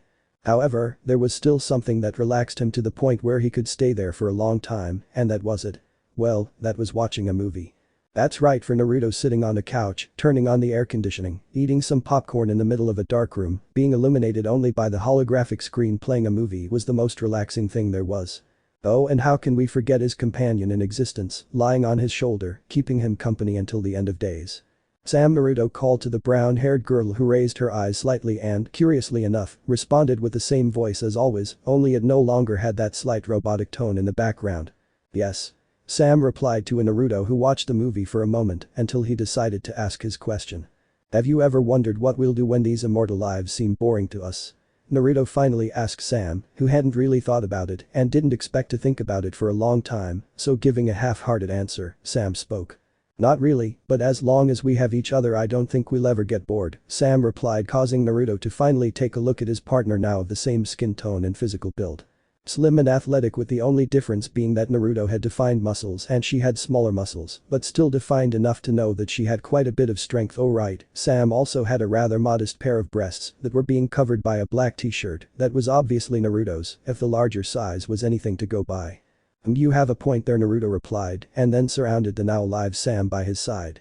This had been what Naruto had asked Sam at that time, a protocol that, although Sam was not entirely convinced by due to the risks it could entail, he finally accepted it when he imagined a life in which he could really touch Naruto and not through a graphic sensor embedded in the corners of the rooms. Now, there were countless risks in doing this, however let's reveal the first ones. To begin with, it was extremely difficult and complicated to put an artificial intelligence into a human brain, or well, a living being. The second would be the fact that Sam would have to get used to not being able to see information windows in the background like he could when he was just an AI. And the third, and possibly the one that Sam was most afraid of, was being trapped in the deep web. Naruto didn't know what the deep web was like, but he did know of its existence. Sam, for his part, described it as a wall that divided the surface from the depths. When you crossed that wall, nothing could touch you, and you couldn't do anything about it, so it was like being trapped in a prison for eternity. But well, at this moment none of that mattered anymore. None of those risks were important now, because as they could see, Sam was more than perfect next to her life partner. The only thing left was to experience all the new things that she couldn't do when she was just an AI. So bringing some popcorn to his mouth, Sam savored the buttery product and then snuggled up closer to Naruto, causing his tail to intertwine with Naruto's. Chapter 6. Stillness, that was all a body could feel. Well, that was the only thing you could expect from someone in an intracoma, sleeping peacefully without any real dreams going through his mind, his brain without any real activity that gave color to the holographic graphics of his brain, almost seeming as if said person were dead. The body that for some inexplicable reason was inside a kind of rectangular capsule while being tied by straps to the stretcher, slowly receding from the body in seemingly eternal rest, was revealed to be in fact the person floating lazily inside a somewhat shiny blue liquid, almost like neon, or well, that maybe was because the room was dark. Moving further away from the capsule with liquid, it could quickly be noticed that this was not the only capsule that inhabited what seemed to be a somewhat dark laboratory. Due to the lack of lighting, no, apart from this capsule, there were a lot more capsules that retained different types of humanoid figures that remained in a coma, just like the first figure. Footsteps was the familiar sound of the soul being hit against the ground when taking a step that resonated in the silent and somewhat creepy place full of floating bodies. The causers of said steps were actually two men wearing lab coats, and apart from that, the only thing that could be highlighted about their generic and uninteresting appearance was the fact that they could be around 35 years old each. "Sigh, what a drag having to be down here watching these things," commented the first scientist in a voice that clearly said he'd rather be doing something more interesting than being here. "I really don't have a problem with it. I mean, they're paying us the same without having to make an effort," the second scientist responded with disinterest as he turned a corner to see more capsules with more humanoid bodies that curiously were more than twice as tall as them. "Well, that's true, but time goes by slower," the second complained with annoyance, feeling that time was moving proportionally slower than when he was doing something interesting. "Sigh, you know, all of that is in the mind. I don't understand why you're complaining. We just have to do a tour every 2 hours, and then we can sit down and watch a movie or whatever comes to mind," replied the first scientist, already a little annoyed at having to listen to the complaints of his partner, who simply crossed his arms and followed his partner until something caught his attention. "Wow, look at that pair," joked the second scientist somewhat seriously when he saw what for his taste were a pair of pretty nice tits. This comment caught the attention of his partner, who turned to look at him and then turned his head again in the direction where his partner was looking. What he saw was the figure of a Navi woman, so to speak, floating lazily in the liquid while giving slight nervous spasms. The first scientist was not really surprised or gave a relevant reaction other than turning his gaze towards his companion. "You know, that thing isn't even human," the first scientist commented calmly, to which the second scientist looked at him again. "In fact, scientifically, each of them has human DNA, so you could say that they are still part human," replied the second scientist, causing the first to let out a sigh. "However, they are not human yet," the first scientist replied back, causing the second to shrug. "Whatever, tits are tits," said the second scientist with disinterest, then turned to his partner and asked the question. "So who is it?" asked the second scientist, drawing a sigh from his partner again. He knew the idiot wouldn't stop bothering him until he looked her up in the database. So, taking out his holographic tablet, he quickly scanned the barcode and said, "Well, her name is..." Change of scene. Trudy could be considered someone calm and with whom you could get along quite well, as long as you weren't a jerk to them, so yes, she was someone quite calm. However, waking up in a hospital bed while being observed by a group of 3 doctors had been alarming, especially when the last time she remembered being awake was when she was falling with her helicopter directly toward certain death, so yes, Trudy at this moment was quite confused. "Let's see how's your hearing?" One of the doctors commented as he proceeded to snap his fingers on either side of her face, causing her ears to twitch like a feline's, although she didn't see it since in her mind she was still her human self. "Can you hear us?" A doctor asked a confused Trudy, who, processing everything that was happening, decided to respond with a simple, stunned nod. "Good, why don't you sit down and we'll test your motor functions," the same doctor offered, gently pushing her to sit down. Letting herself be carried away by the push, she slowly sat down on the stretcher, and that's when she noticed it. That's when Trudy noticed that she was taller than every single person in the room. Now she didn't consider herself someone with a very broad intelligence, however her intelligence was still average enough to know that she herself wasn't so tall that she had to look down on anyone. In fact, she almost had to lean forward to be able to see the doctors. "Now, put your index finger and thumb together," the doctor's voice brought her out of her thoughts, causing the now more confused Trudy, without really opposing the simple and somewhat absurd order, to place her hands in front of her in order to do what was asked. However, raising an eyebrow at the curious and familiar shade of blue on his skin, Trudy slowly turned her hands over to give a closer inspection and confirm that this was obviously the same all-natural skin of the Pandora natives. Confused and turning her gaze in the direction of Dr. Trudy, she now noticed that in the background behind the doctor, there was a one-way mirror in which she could finally see her appearance. "Huh?" was the only whisper Trudy could manage to emit from her lips when she saw that although her appearance was practically the same, there were still a couple of things that were wrong, so wrong that she even began to feel her heart rapidly begin to accelerate in her chest. Her face, well, her face was almost the same if we didn't count the difference of her nose that had a somewhat feline shape. Her hair was still black along with her ponytail, only the latter seemed to grow 3 times its usual length, extending to her lower back. Her body, although it was being covered by a hospital gown, I could still notice that it was much thinner than before. Last, but not least, was the additional 5th limb that peeked out behind her like a tail. "What the buck?" were the black-haired girl's last words before she collapsed onto the hospital gurney. Change of scene. The silence of a forest could be reassuring to a certain extent, or well, at least the small forest that provided a certain island of considerably small size to be able to house a certain number of beings, and that even so, and nevertheless only housed 2 people and a rather large bird. Hidden almost perfectly under a bush in said forest, a pair of yellow eyes watched the scene in search of any suspicious movement or sound that seemed remotely different from that of the waves and the leaves crashing against each other. Coming out of her hiding place while trying to make as little noise as possible, a cautious Am slowly but surely left her hiding place to go in search of her target. Once she was out of the bush, it could be noticed that she was wearing a set of military pants with black boots and knee pads. On top she had a long-sleeved black t-shirt under her breasts, and on top of that a black bulletproof vest. On her head, she had a full-face helmet along with a gas inhibitor. Something like that. Now anyone would wonder what the need for the helmet and the gas inhibitor was. Well, in fact it had 2 reasons. The first was that the glass that was in Sam's entire view was showing important data about her surroundings as well as herself to facilitate her movements. It showed his heart rate, an updated minimap of the island, along with a radar that captured sudden movements around him. Finally, the helmet had the ability to scan any object. And the second reason? Well, because it looked great. So advancing through the small, strangely silent forest, Sam took cautious steps capable of making almost no noise, if any at all. However, leaning on the trunk of a tree, the brown-haired girl slowly took a quick look around her and then quickly checked that her rifle and pistol were fully reloaded, all without noticing that right above her on a branch was a smiling Naruto, wearing the same military uniform for men as Sam. Deciding to make his move, Naruto simply dropped from the branch, causing Sam's radar to pick up his movement. However, it was too late for her to react in any way. Falling to the ground, Naruto hit the rifle of a surprised Sam who couldn't hold on to his weapon, which shot out of his hand somewhere in the forest.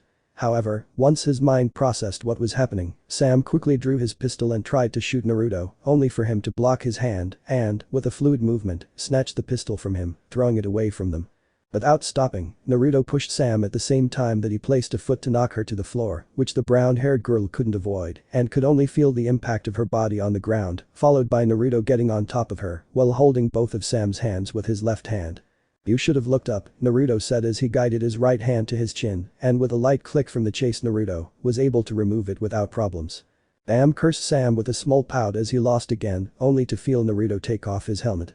"It's not fair, you have more combat experience than me," complained Sam, increasing her pout only for Naruto to let out a small smile of amusement. However, the amused atmosphere slowly diffused in the air as the two noticed the position they were in, so changing her pout to a flirtatious look, Sam spoke.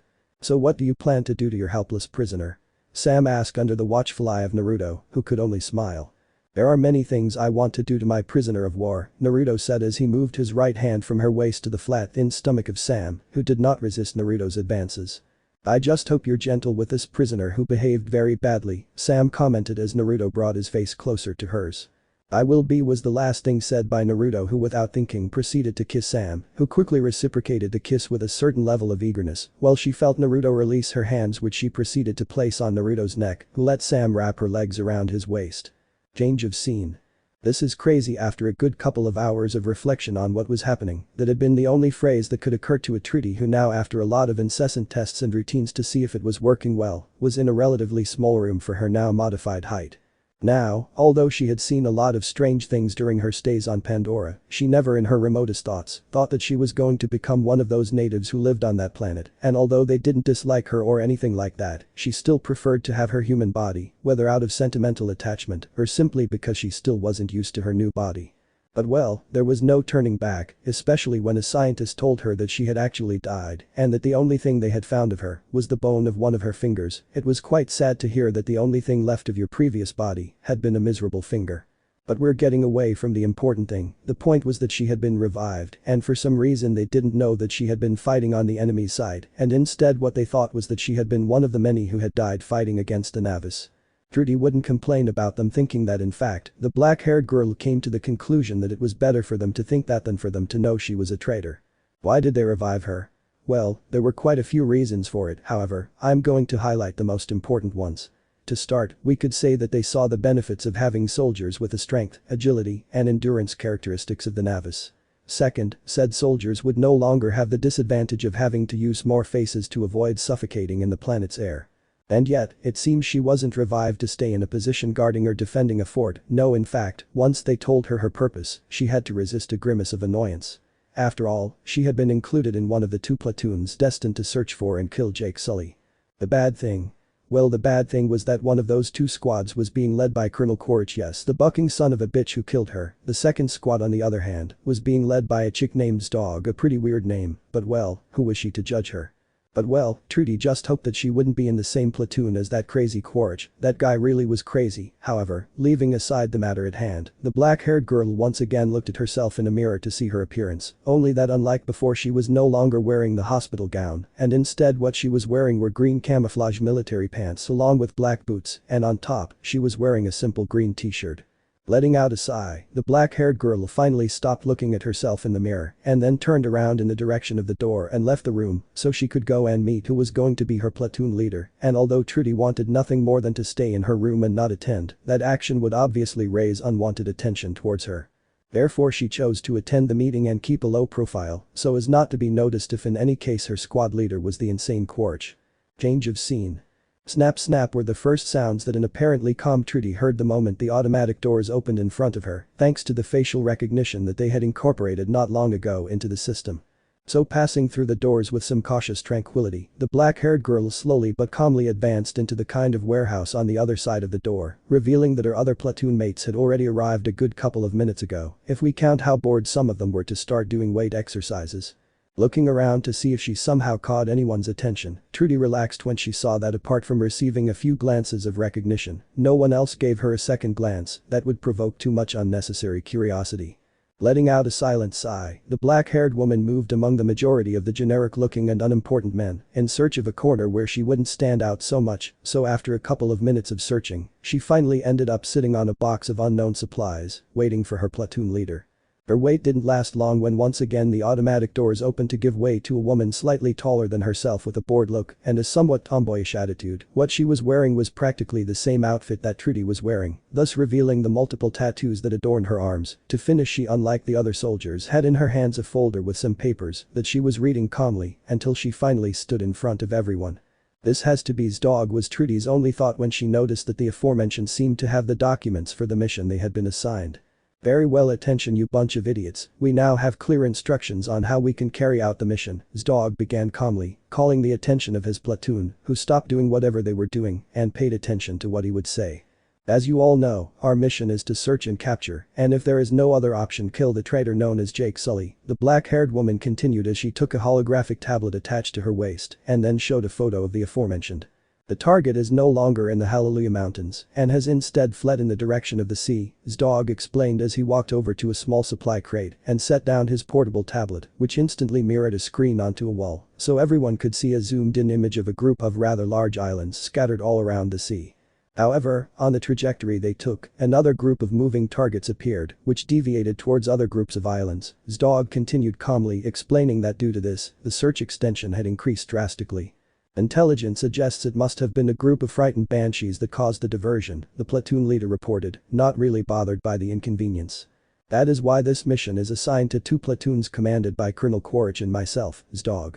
Our mission is to inspect the 54 islands on the right, while Quaritch's platoon will inspect the 52 on the left, he explained, pointing at the group of islands and then turning around in the direction of his men and saying a few last words. Conditions. There are none, we can complete the mission as we please, Zdog concluded as he dropped the folder with instructions on the floor. Any questions? He asked, not really intending to answer any of the questions they asked him. Okay, get ready, we're leaving in 10, Zdog finished speaking as he took the holographic tablet and proceeded to leave the warehouse. Chapter 7. 2 years had passed since Sam had been in his new body, and in a certain way he had already gotten used to not being able to instantly change views from camera to bed, he had already gotten used to not seeing information windows at every moment, and above all, he had already gotten used to not being able to scan anything just by focusing on it. Of course, Sam could say in a certain way that he missed those functions that made his existence easier, so to speak. After all, now he could no longer store information in a memory, but instead he had to strain his mind to remember something. And yet none of that mattered to her, she could leave all of that aside, as long as she continued experiencing the happiness of being next to Naruto, all to feel her heart race with pure happiness at feeling his touches and caresses. It was all so unreal that I often thought this had just been a glitch in the system and I was still trapped in my disembodied form being shaped by the servers. However, as the days passed, those fears finally vanished as if nothing had happened and they simply spent their days together in the home that was the island in the middle of nowhere. Today, like any other day, she could feel the heat of the sun hitting her skin, while she could smell the aroma of roasting meat on the grill in front of her. She surely wouldn't get tired of experiencing these sensations in the near future, especially when the sensation of a pair of arms surrounding her slim waist just above her red two-piece swimsuit. Letting her mouth curve into a smile, Sam simply let herself fall onto the muscular weight of a Naruto who shared the same 17 immortal years as her. Is the food ready? Naruto asked, looking just over Sam's head, who tilted her head back so she could look at the mixed-haired boy with an amused smile. I just put it on, can't you wait a bit? Sam replied with feigned annoyance, causing Naruto to simply press his body further against hers. She felt the mixed-haired boy's clear intention when she saw Naruto's junior pressed against her rear. And why don't we waste some time in those bushes and then come back to see if the meat is ready, Naruto suggested to Sam, and she could only blush at the obvious proposal of outdoor hex. Now, Sam didn't really mind having hex in the open, after all there was no one around to see them. Well, there was Lucky, but he was Naruto's pet so he didn't count. The reason she blushed was that for some reason hex with Naruto was little more than glorious, maybe it was because Naruto was her first time and she had no experience with another man, but the point was that Naruto knew how to please her, he knew every erogenous point she had even on her first time. It was as if Naruto naturally knew every sensitive spot of every woman in the world, yet he stopped thinking about it, but before Sam could respond affirmatively to his mixed-haired lover's advances, a figure regularly larger than either of them descended from the sky right on the shore of the beach, raising a small cloud of sand that slightly covered the figure's appearance, which seemed to be panting quite hard. If the sound of the creature's breathing and panting behind the cloud of sand was anything to go by. Staying a couple of seconds longer looking at each other, Naruto and Sam slowly raised and lowered their gazes respectively, as each of them had their heads tilted. Once their gazes were completely in the direction of the figure, a switch that they hadn't used for a long time was activated in their heads, causing Naruto to move away from Sam and, consequently, do the same, only they went in opposite places. Naruto launched himself towards the beach chairs, spinning a couple of times on the sand and ending up on one knee as he pulled a gun out from under the beach chair, cursing slightly at how hot it was because although the sun was still bearable, leaving a gun exposed to the heat for too long could heat it up. Meanwhile, Sam had launched herself in the opposite direction to Naruto and then turned around in the sand, also cursing at the heat of the sand. However, that didn't stop her from completing her action and putting her hand inside a cooler full of drinks and ice to also be able to take out a gun from the bottom of it. And so it was that in a relatively funny but at the same time professional way, Naruto and Sam had entered into a simple defense formation against a possible threat that had arrived at the place. However, before either of them could even demand any answers from the figure behind the smokescreen, it quickly vanished, revealing itself to be none other than a mountain banshee. But what? Was the only reaction Naruto and Sam could say in unison upon seeing a banshee specimen so far from their territory, and it was no wonder after all this had been the first time Naruto and Sam had seen a banshee flying near the island. Well, there was Lucky, but he really wasn't a banshee. In a way, he was a more evolved version of a banshee, but well, those were just details. The question here was why was a banshee from the Hallelujah Mountain so far from home? Lowering their weapons upon noticing that the animal was not a real threat, Naruto and Sam simply dedicated themselves to inspecting the tired animal, more closely to be honest with themselves. The banshee was quite pretty, and although its coloring was almost the same as Lucky's, the fading purple hue still differentiated them quite a bit. Apart from that, the banshee was normal, so to speak. "Sam, what do you want to call her?" Naruto asked calmly while rubbing his chin. This briefly caught Sam's attention, who didn't understand at first what Naruto meant. However, after 5 seconds of thinking about it, he finally understood, so holding his chin, he also began to think of a suitable name for his future pet.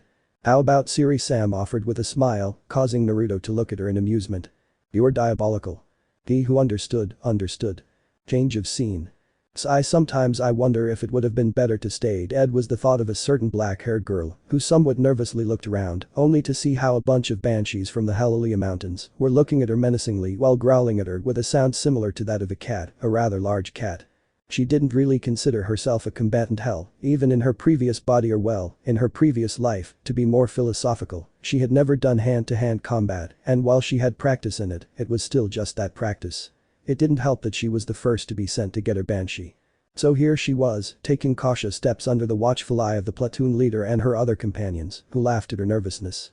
"Come on Trudy, you just have to make the link, and that's it," Trudy said to herself in a whisper, remembering the slight explanation given by his dog on how she had to make the link. Apparently she only had to join the braid hanging on her neck to the end on the banshee's neck, that was all, and well, apparently you didn't have to do absolutely anything for the strands to peek out of the braid, just by grabbing it, they seemed to come out instinctively. In itself it was a relief, since she doubted she could make the link if she had to concentrate for that thing to come out. But well, coming out of her thoughts, Trudy had to jump to the side to avoid the tail of a banshee that seemed more willing to kill her, so focusing on said banshee, Trudy quickly stood up and thus be able to avoid a bite from the enraged banshee. However, unlike her first time, this time the black-haired girl was able to land on her feet next to the banshee. Quickly thinking that it was a good idea to close the distance, Trudy quickly lunged at the animal that saw her movement, so trying to get away with the hope that Trudy would not cling to her neck, she finally ended up clinging to her right wing, causing the banshee to become unbalanced and slide on the muddy stone into the ravine in front of them.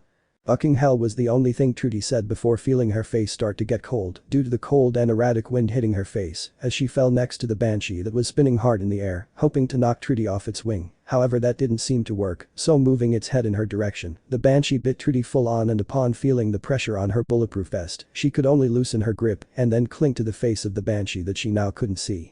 Damn, Trudy cursed as she felt herself starting to get dizzy. However, before she could let go of her lunge, Trudy was finally able to see the appendage of the animal she had to bond with, so quickly grabbing said appendage, followed by her braid, the black-haired woman now in a native body, tried to perform the bond. However, things could not be that easy, and that was demonstrated when a strong shudder was felt when the two collided heavily against a piece of rock that protruded from the floating island.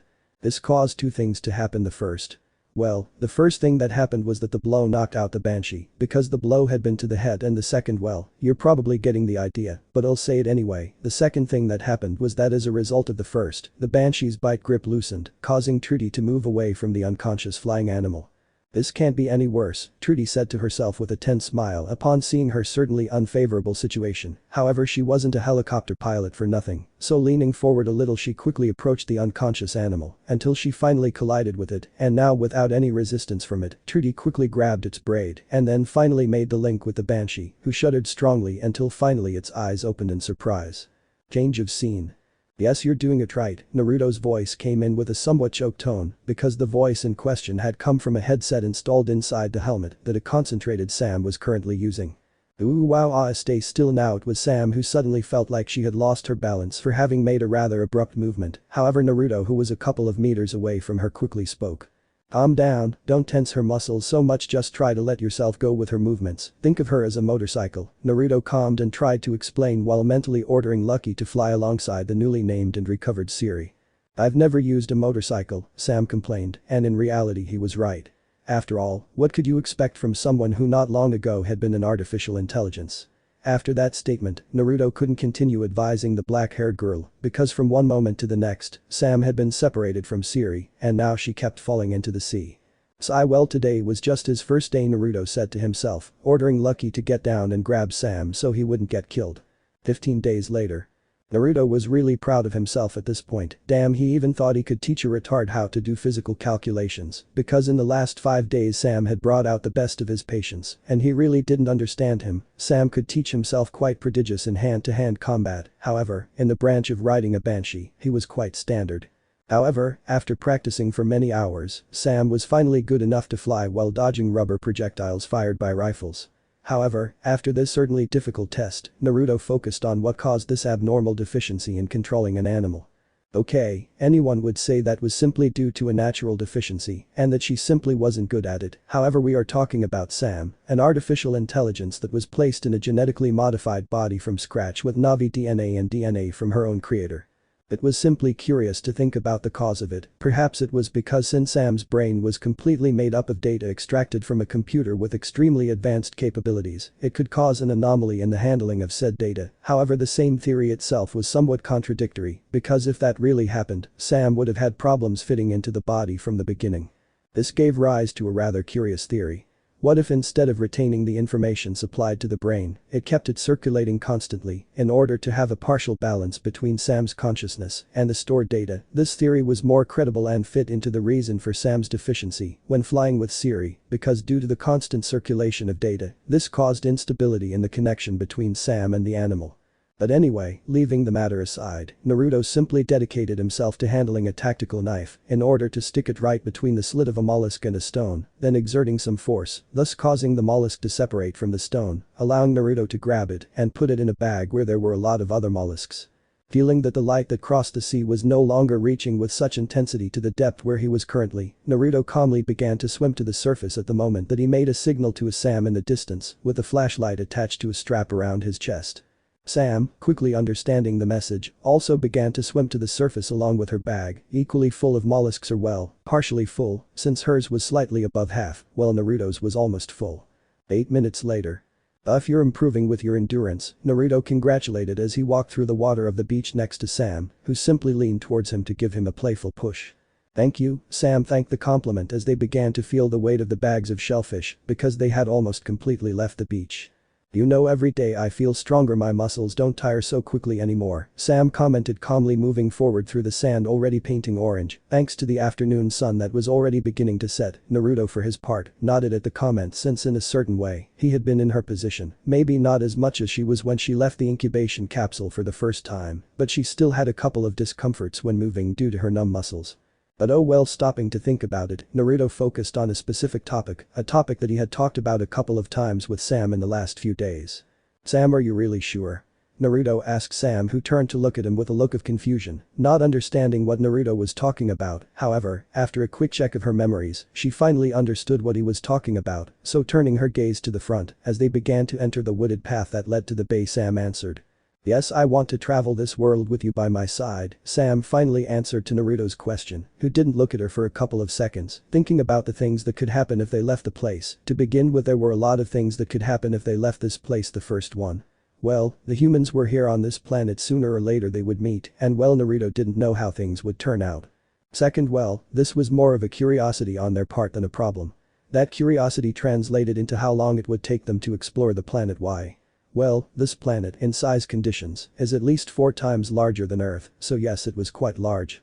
Third, but not least, surely if they left this island they wouldn't be able to get along, or it would be very difficult for them to talk to any native they met on their way. Why? Well, that was simply because they both had 5 fingers on their hands and feet, so for the natives, that was the equivalent of being some kind of demon for carrying the blood of humans. Quite ironic if we count that more than 10 times in his previous reincarnations he was a demon, and well, some of those times the demons were somewhat decent, so to speak, the other times they were really ruthless and bloodthirsty, but well, that was a topic for another time, because he finally noticed Sam's gaze waiting for an answer from him, so letting his lips twist into a smile he finally answered. "Okay, let's explore the world together," Naruto replied, bringing a smile to Sam's face, who quickened her pace a little to get ahead of Naruto, who looked at her with some amusement. "Yes, you are all I have in this life, so no matter what adversities appear, no matter what happens, I will be with you, until our immortal existences are extinguished," was the fleeting thought of a mixed-haired man who entered the entrance of the underground base. Chapter 8. Optimism is a defining trait of a person who, no matter what situation they are in, always tries to look for the bright side of whatever is happening to them at the moment. An extreme optimist was someone who, no matter how bad things were, even when their life was in danger of death, would try to see the positive side. Trudy wasn't one of those, of course, since she was born into quite extreme poverty. Optimism was the only thing that kept her sane in terms of daily life. She suffered from hunger, she suffered abuse from her drug-addicted and alcoholic parents, she endured the harsh army training. And although she died fighting for a species that wasn't even her own, her death was so spontaneous that she didn't have time to look for the positive side of the situation. However, that wasn't all, because for some reason she was revived, only not in her human body. She could look for the positive side of that, of course she could. She almost died trying to tame a large pelican, and yet the brunette found the positive side. What was it? Well, disregarding the fact that it cost her too much to make the connection, and she almost died from a fall of at least 5 kilometers in height, at least she could fly once more in this new life, granted without her consent. However, the situation I was in at the moment was complicated. Forget that part, the situation I was in was much more than complicated. This situation could only be summed up in one word, and that was terrible. Now you're probably wondering what could be so terrible that an optimistic person like Trudy, or even as optimistic as some naive optimist, couldn't find the positive side. Well, as many of you know, even the most optimistic of people can find optimism in something, as long as their life isn't involved in certain death, and even then, Trudy wasn't optimistic enough to lose a limb and still be happy. It was for that simple reason that Trudy didn't see a positive side to falling from what could be considered a considerably high altitude, so much so that even the capsule she was in was turning a bright red thanks to entering the planet's orbit. No, of course not, Trudy couldn't find the positive side of the situation. However, this raised a question: how did she get into this situation? Well, to get an answer we'd have to go back in time for at least 4 hours. 4 hours ago. The sea, as calm as it could be in an undisturbed environment, was slowly tinged with a translucent orange, once again signaling the end of such a productive day for the inhabitants, giving way once again to what would be a peaceful night for most of the inhabitants and intruders currently living on the planet. However, before the little bit of sunlight remaining vanished, a group of shadows quickly reflected on the surface of the sea. These shadows did not come from under the water, but rather had been reflected above it, implying that the shadows came from some flying animal. "Major, the sun is setting and visibility is decreasing," was the voice of a man that was transmitted through an intercom to the aforementioned Major, who was flying in a banshee in front of his soldiers, who were also flying in different banshees. Very good," responded the voice of a woman who calmly began to look around until she could finally spot an island a couple of minutes away.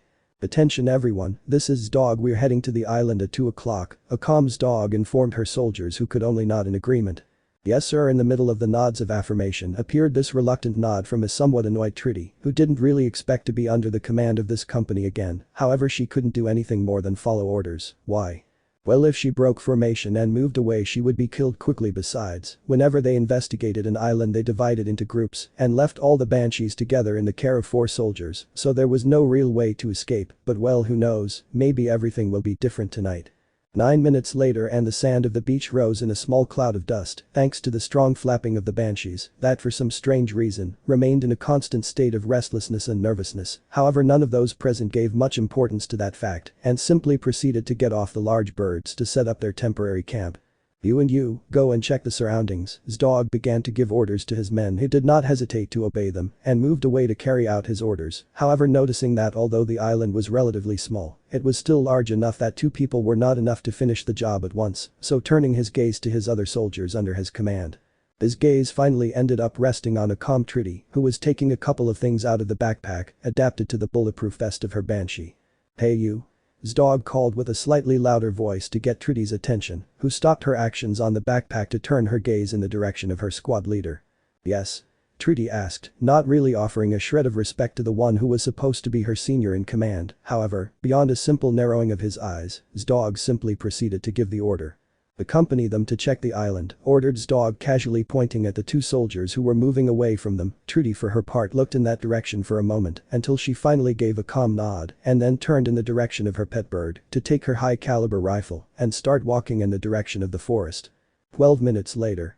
The darkness of the night in a certain sense could be a rather annoying obstacle for people, especially when the moon did not reflect that brightness that sometimes illuminated the night identified as the full moon. However, this problem was not bothersome as far as Navis are concerned. Why? Well, the reason was due to a genetic trait that allowed the Navis inhabitants of the planet to see clearly at night, no matter what type of moon there was at that time. That was why Trudy didn't really need to use a flashlight to be able to walk without problems through the small forest with a relatively abundant amount of trees, so advancing with an almost bored tranquility, the brunette simply avoided one or another sticking out branch without seeing anything really out of order or suspicious. Or well, that wasn't until crossing a kind of wall of vines that blocked the view Trudy could see something that really wasn't normal to see in an area like this, so speeding up her pace a little, the former helicopter pilot finally left the forest until she was on a kind of path. Now, while seeing a perfectly made road in a place like this was already something out of the ordinary, this had not been what caught his attention in the first place. No, what caught his attention was the rusty vehicle full of holes and shrapnel, while a skeleton remained inside it, indicating that it had been there for a long time. But what, Trudy asked herself in confusion, since, according to what she had been informed and as she remembered the organization she worked for before even being revived, they had not put any base in these areas. Stopping to think about that detail for a moment, the brown-haired girl looked to her left to see that the road continued for a couple more meters until it finally ended in a kind of fence that was being surrounded by around 5 equally rusty and in poor condition cars. Starting to walk in that direction, Trudy noticed that apart from the multiple quantities of bullet casings, there were a lot of bones that were surely from men or women who died in some skirmish. 4 minutes later and Trudy was already walking between the cars until she finally reached a rather rusty fence gate. However, that detail was completely ignored by the little girl, and instead her gaze fell on the small cabin that was inside the fences. Trudy had to admit she hadn't expected this so much defense just to protect a simple shack about to fall down. It was quite strange and illogical, however it could still be that there was something that was inside that shack to provoke a fight for it, so opening the door nearby, Trudy simply walked in the direction of the shack that had the door open. So entering without detours, the brown-haired girl could finally see that just like outside of the shack, inside this one was in the same state. In short, this was just a worthless shack. However, before she could do or think anything else, Trudy felt it. Yes, before she could even think of leaving the place, said place quickly began to emit a slight tremor strong enough for the brown-haired girl to notice. "Huh? What's this?" Trudy asked in confusion as she felt the tremor that could barely be felt. However, her question wasn't answered with a voice, but rather it was answered in the form of a table splitting perfectly in half, revealing that underneath it the floor had also split, revealing a fairly deep hole from which a platform peeked out, which could fit around 5 people. "Bucky's dog. Here Trudy, I think I found something," Trudy informed, mentally slapping herself by saying that she thought she found something when obviously she found something. Scene change with Naruto and Sam.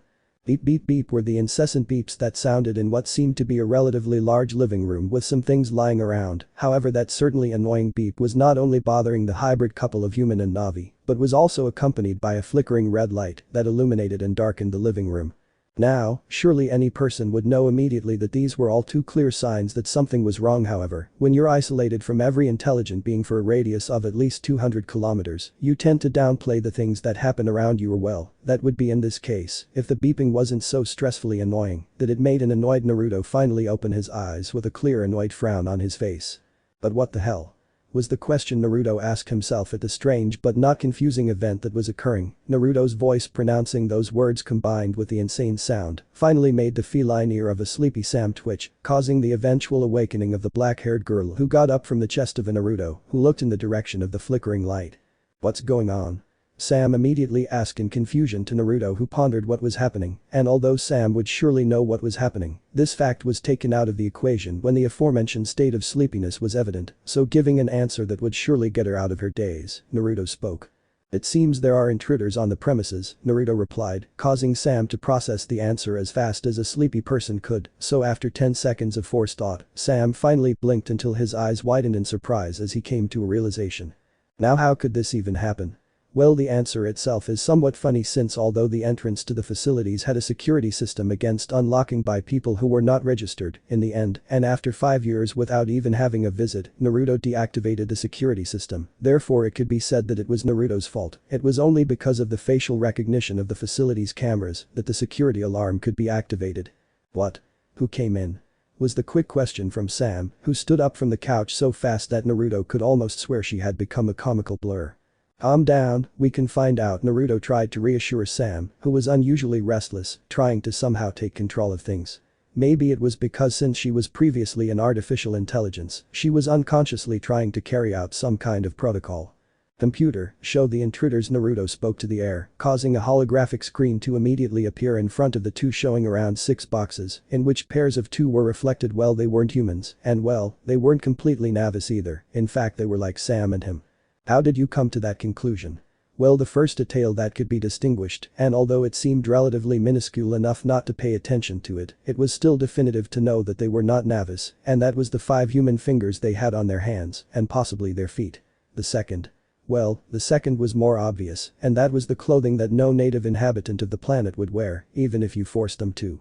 But well, leaving it to think about it, Naruto quickly noticed that there were 12 intruders inspecting the facilities in search of something useful, something that they would find if any of the groups reached the laboratory, like for example, that pair of hybrid Navis that were only 800 meters away from said place. Hold on a second. Shit, they're going to get to the lab. Naruto finally said, somewhat panicking as he saw the 2 women getting closer and closer to the place. Now, surely neither of them would understand anything that would be inside the laboratory, however they could still extract evidence and samples of highly toxic and dangerous things, with the potential to screw up the entire planet to such a level that it could extinguish every living thing on the planet. How would that work anyway? Well, there were pathogens in the lab that, if generated or used in a bomb, could cause an infectious chain reaction that would kill all vegetation on the planet, slowly eating away at it until no plants could grow, thus causing death by starvation, and that was just one example of hundreds of other things that could happen. Shit, Naruto said, drawing the attention of Sam, who looked at him waiting for some order from Naruto, which didn't take long to give. Sam, take all the important things you can and pack them in the Banshee, we're leaving here, Naruto ordered Sam, who nodded in response. However, before she was going to carry out the order she asked. And you? What are you going to do? Sam asked Naruto, who approached a table where there was a bulletproof vest next to an assault rifle and the military helmet he had used so many times. I'm going to prepare some fireworks, Naruto replied, causing Sam to understand what Naruto meant, so nodding and understanding, Sam walked away from Naruto, also taking his bulletproof vest and assault rifle. Meanwhile with Trudy. Interesting, these facilities aren't ours, commented a curious dog while being followed by a Trudy who just looked around while she considered the idea of hitting her major in the back of the head and leaving with her Banshee far from anyone who worked for that idiot Quaritch. However, that still left the 10 idiots who were on the premises along with the 4 who stayed behind to stand guard with the Banshees, so in short I was still stuck with her. However, stopping to think about it and not knowing that she had been spending too much time thinking about the matter, it became clear when suddenly a pair of doors opened in front of her and dog, revealing what they recognized as a laboratory. This somehow made Trudy open her eyes a little to the implications of this. Now, while Trudy wasn't considered someone smart enough to understand many of the things that were done there, she was still smart enough to understand that anything new this lab had that theirs didn't was enough to make the corporation stronger, which Trudy obviously didn't want.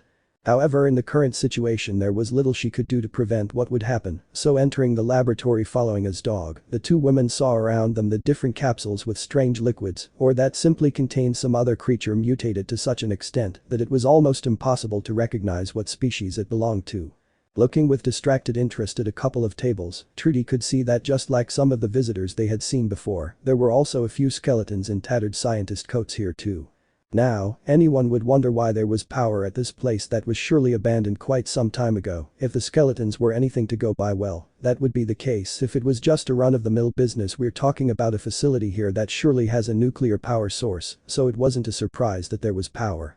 But Trudy had to come out of her thoughts when her name was mentioned by his dog that was calling her, so turning her gaze towards the mention to see what she wanted, the only thing she received was a bag that she caught. Seeing the tactical bag in which only a couple of things could be put, Trudy looked again at her companion in arms.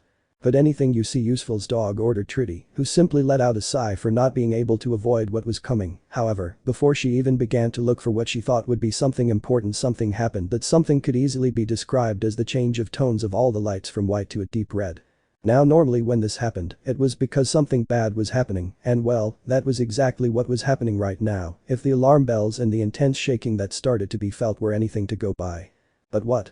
Trudy asked herself with confusion at the strange and fortuitous event that was happening, however Zdog finished his question with equal confusion. What the hell is going on? Zdog asked himself in pure confusion, not expecting an answer. However, his answer came in the form of a voice that echoed throughout the place. Alert self-destruct sequence activated was what they recognized as some kind of AI, however they paid little interest to it and instead the two opened their eyes in pure surprise at what they had heard. Holy shit, Trudy whispered in disbelief as she felt the shaking slowly begin to get stronger. Damn mail. Kirsten ordered Zdog while looking around for something to save until he finally saw a relatively large box, however large enough to fit inside the backpack, so taking it and putting it in the backpack, the leader of the soon-to-be non-existent squad quickly started running towards the exit with Trudy following her. 8 minutes ago with Naruto. Naruto had done a lot of stupid things throughout his existences so to speak, and he could say that many of them had ended with his death, either prematurely or in the future. In fact, if Naruto tried to remember, he would most likely clearly remember many of those deaths. However, when your body is subjected to a relatively catastrophic event due to its own error, it was difficult to make memories of meaningless things. That's right, everything that was happening at the facilities was his fault. Well, to be more specific, Naruto's intention being in the control center was to self-destruct the facilities, however there were two factors that he didn't take into account, or well, for his part, Naruto didn't expect it. The first factor, well, more than being a mistake on his part, it was that Naruto didn't expect that when he ordered the new AI with limited capabilities, it wouldn't have a counter for the self-destruction of the facilities, so when Naruto ordered the self-destruction of the facilities and was left thinking about the time it would take him to get out of the place and flee with Sam, Naruto didn't expect all the lights to turn red and everything to shake. The tremor that was the second factor, because although Naruto had spent around 12 years in this place, Naruto never bothered to ask how this place would self-destruct if the time came, so instead our mixed-race protagonist simply assumed that the self-destruction of the place would simply be an explosion, and that was it. You can imagine Naruto's face when instead of exploding at once, the earth that was on the other side of the armored glass began to move, and then an intense cloud of smoke began to come out everywhere. And it was there that Naruto felt it. It was at this moment that Naruto felt that familiar sensation of being lifted up at the same time that his ears began to clog due to the increased elevation. Oh shit was the only whisper of a Naruto who could finally see through the window that he previously thought was a simple wall as he was moving away from the place where his island used to be. Meanwhile with Trudy and Zdog. Turning sharply around a corner of the facility, Trudy followed her superior in search of an exit while at the same time trying to find some of her teammates. However, with the shaking and what she recognized as the sensation of going up an elevator, it was difficult to find anyone, not to mention that the facility was damn big. Taking another exit to the right, Trudy followed the path of his dog that finally stopped next to the place where they were supposed to have entered. However, the elevator doors did not open as they expected and instead simply remained sealed. But what? Zdog asked in confusion. However, not losing her calm, she simply turned around to follow Trudy, who once again followed her. Where are we going? Trudy asked Zdog, who didn't answer her immediately, however after a couple of seconds, she finally told her what her plan was. Let's go to the command center, Zdog informed Trudy, who simply chose to follow her, already resigned to the fact that they were going to die here after all. They didn't know where the command center was, and she doubted there was a way to deactivate the self-destruction, that is, of course, if they got there before the place exploded and everyone died. However, before she could delve deeper into her thoughts, Zdog, like herself, could see how a few meters in front of them, in another hallway, someone they didn't recognize ran past. That's right, they could clearly see that the uniform he was wearing wasn't that of their forces, and his face didn't seem familiar to them either. However, thinking it was a good idea to follow him, they quickly turned towards the hallway and ran to see how our protagonist ran down the hallway until he stopped at a door. With Naruto. I never knew why these capsules were here until now, Naruto said to himself as the door in front of him opened, revealing a relatively small Heidekin from which stood out 4 kinds of capsules, more similar to somewhat small ships with a futuristic aesthetic. Doing a quick scan inside the capsules, Naruto could see that at most 2 people of his size could fit, but stopping to think about it, Naruto simply approached the first capsule to try to open it, however the control panel simply reflected with red letters error. Shit, Naruto said to himself before moving on to the next one, who gave the same answer. This can't be happening, Naruto said to himself, moving on to the next capsule, which without hesitation threw out the same error.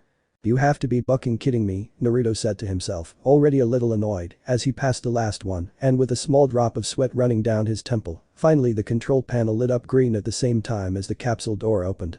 Ah, thank goodness, Naruto said to himself with remarkable calm. However, before he could finish relaxing, his ears twitched at the same moment he felt his body being pushed in the direction of the capsule.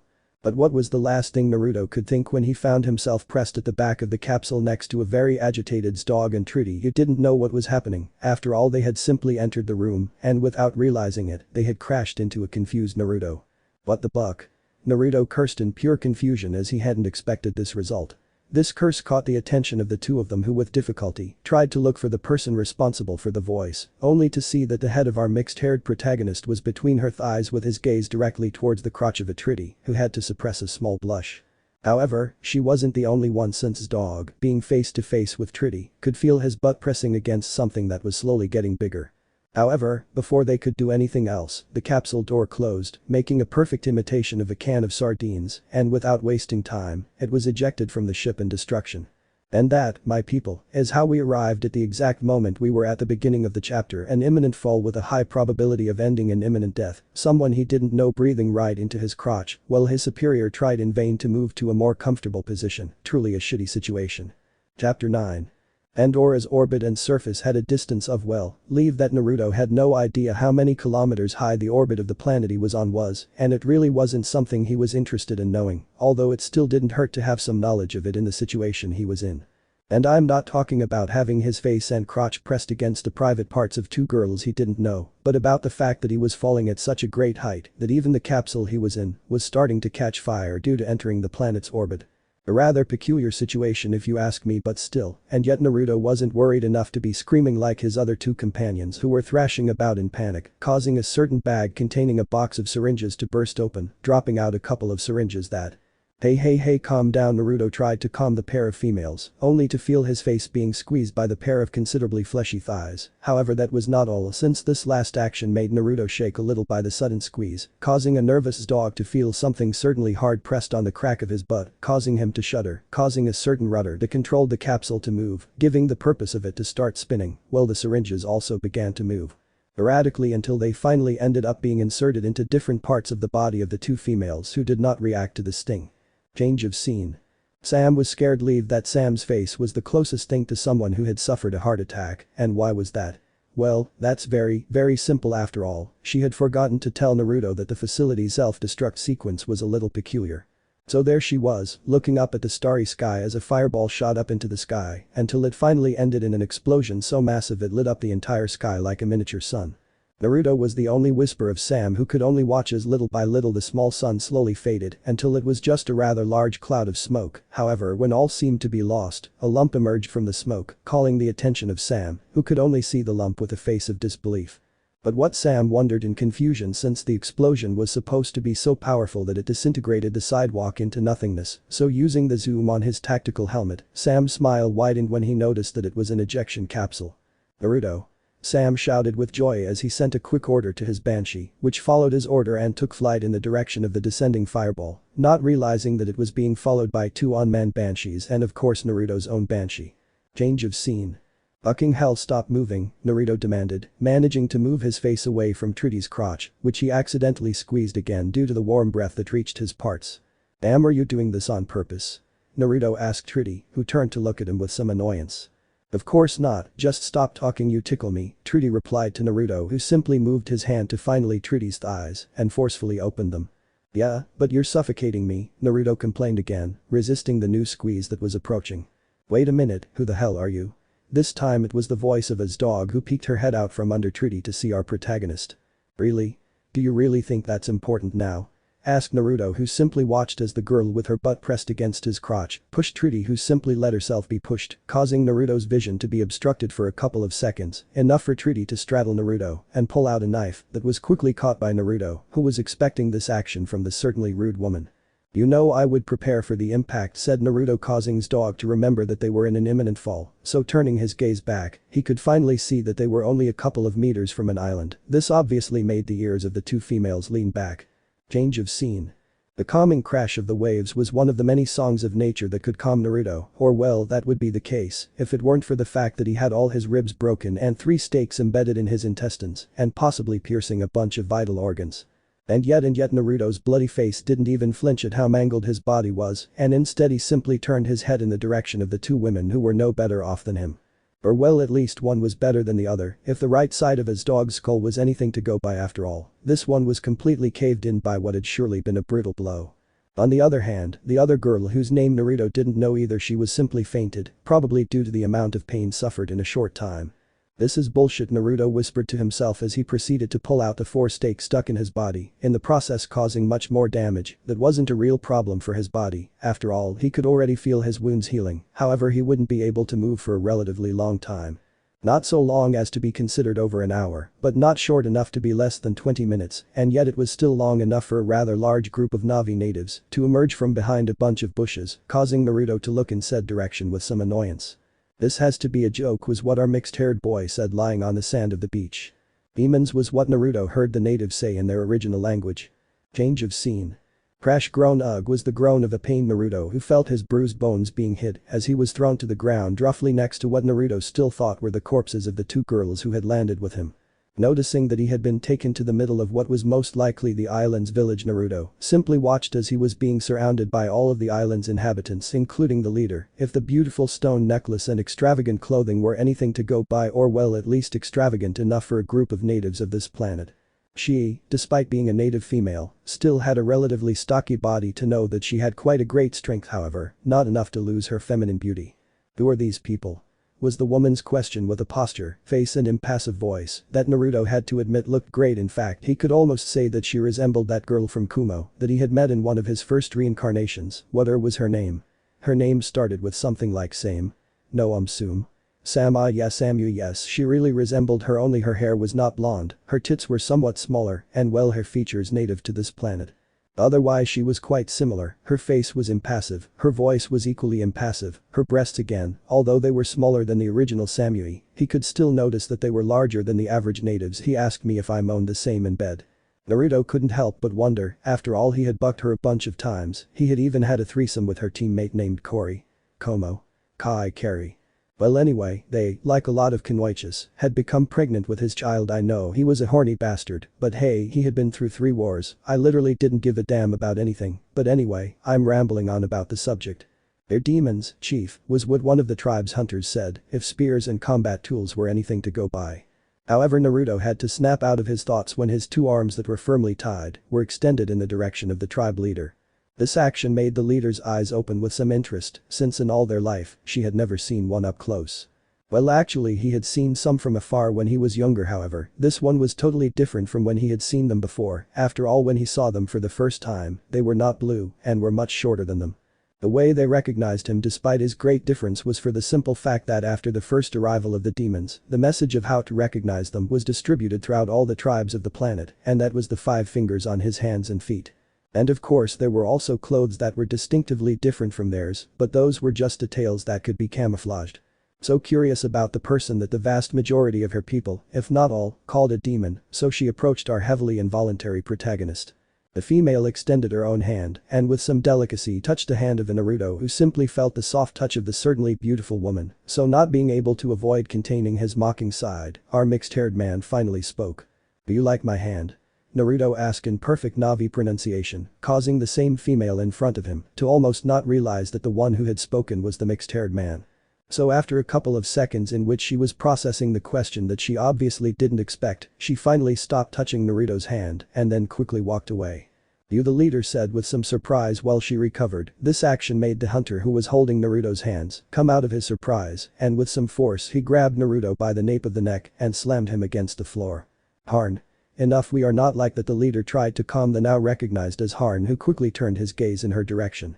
"But Helga, they are demons," replied Harn, recognizing the leader as a Helga, who with a frown simply said. "Violence isn't going to get us anywhere," was Helga's only response, which made the hunter simply grit his teeth. "Snap, your father would be disappointed with how you're leading the tribe." These were the words that finally made Helga's impassive face turn into one of rage and anger.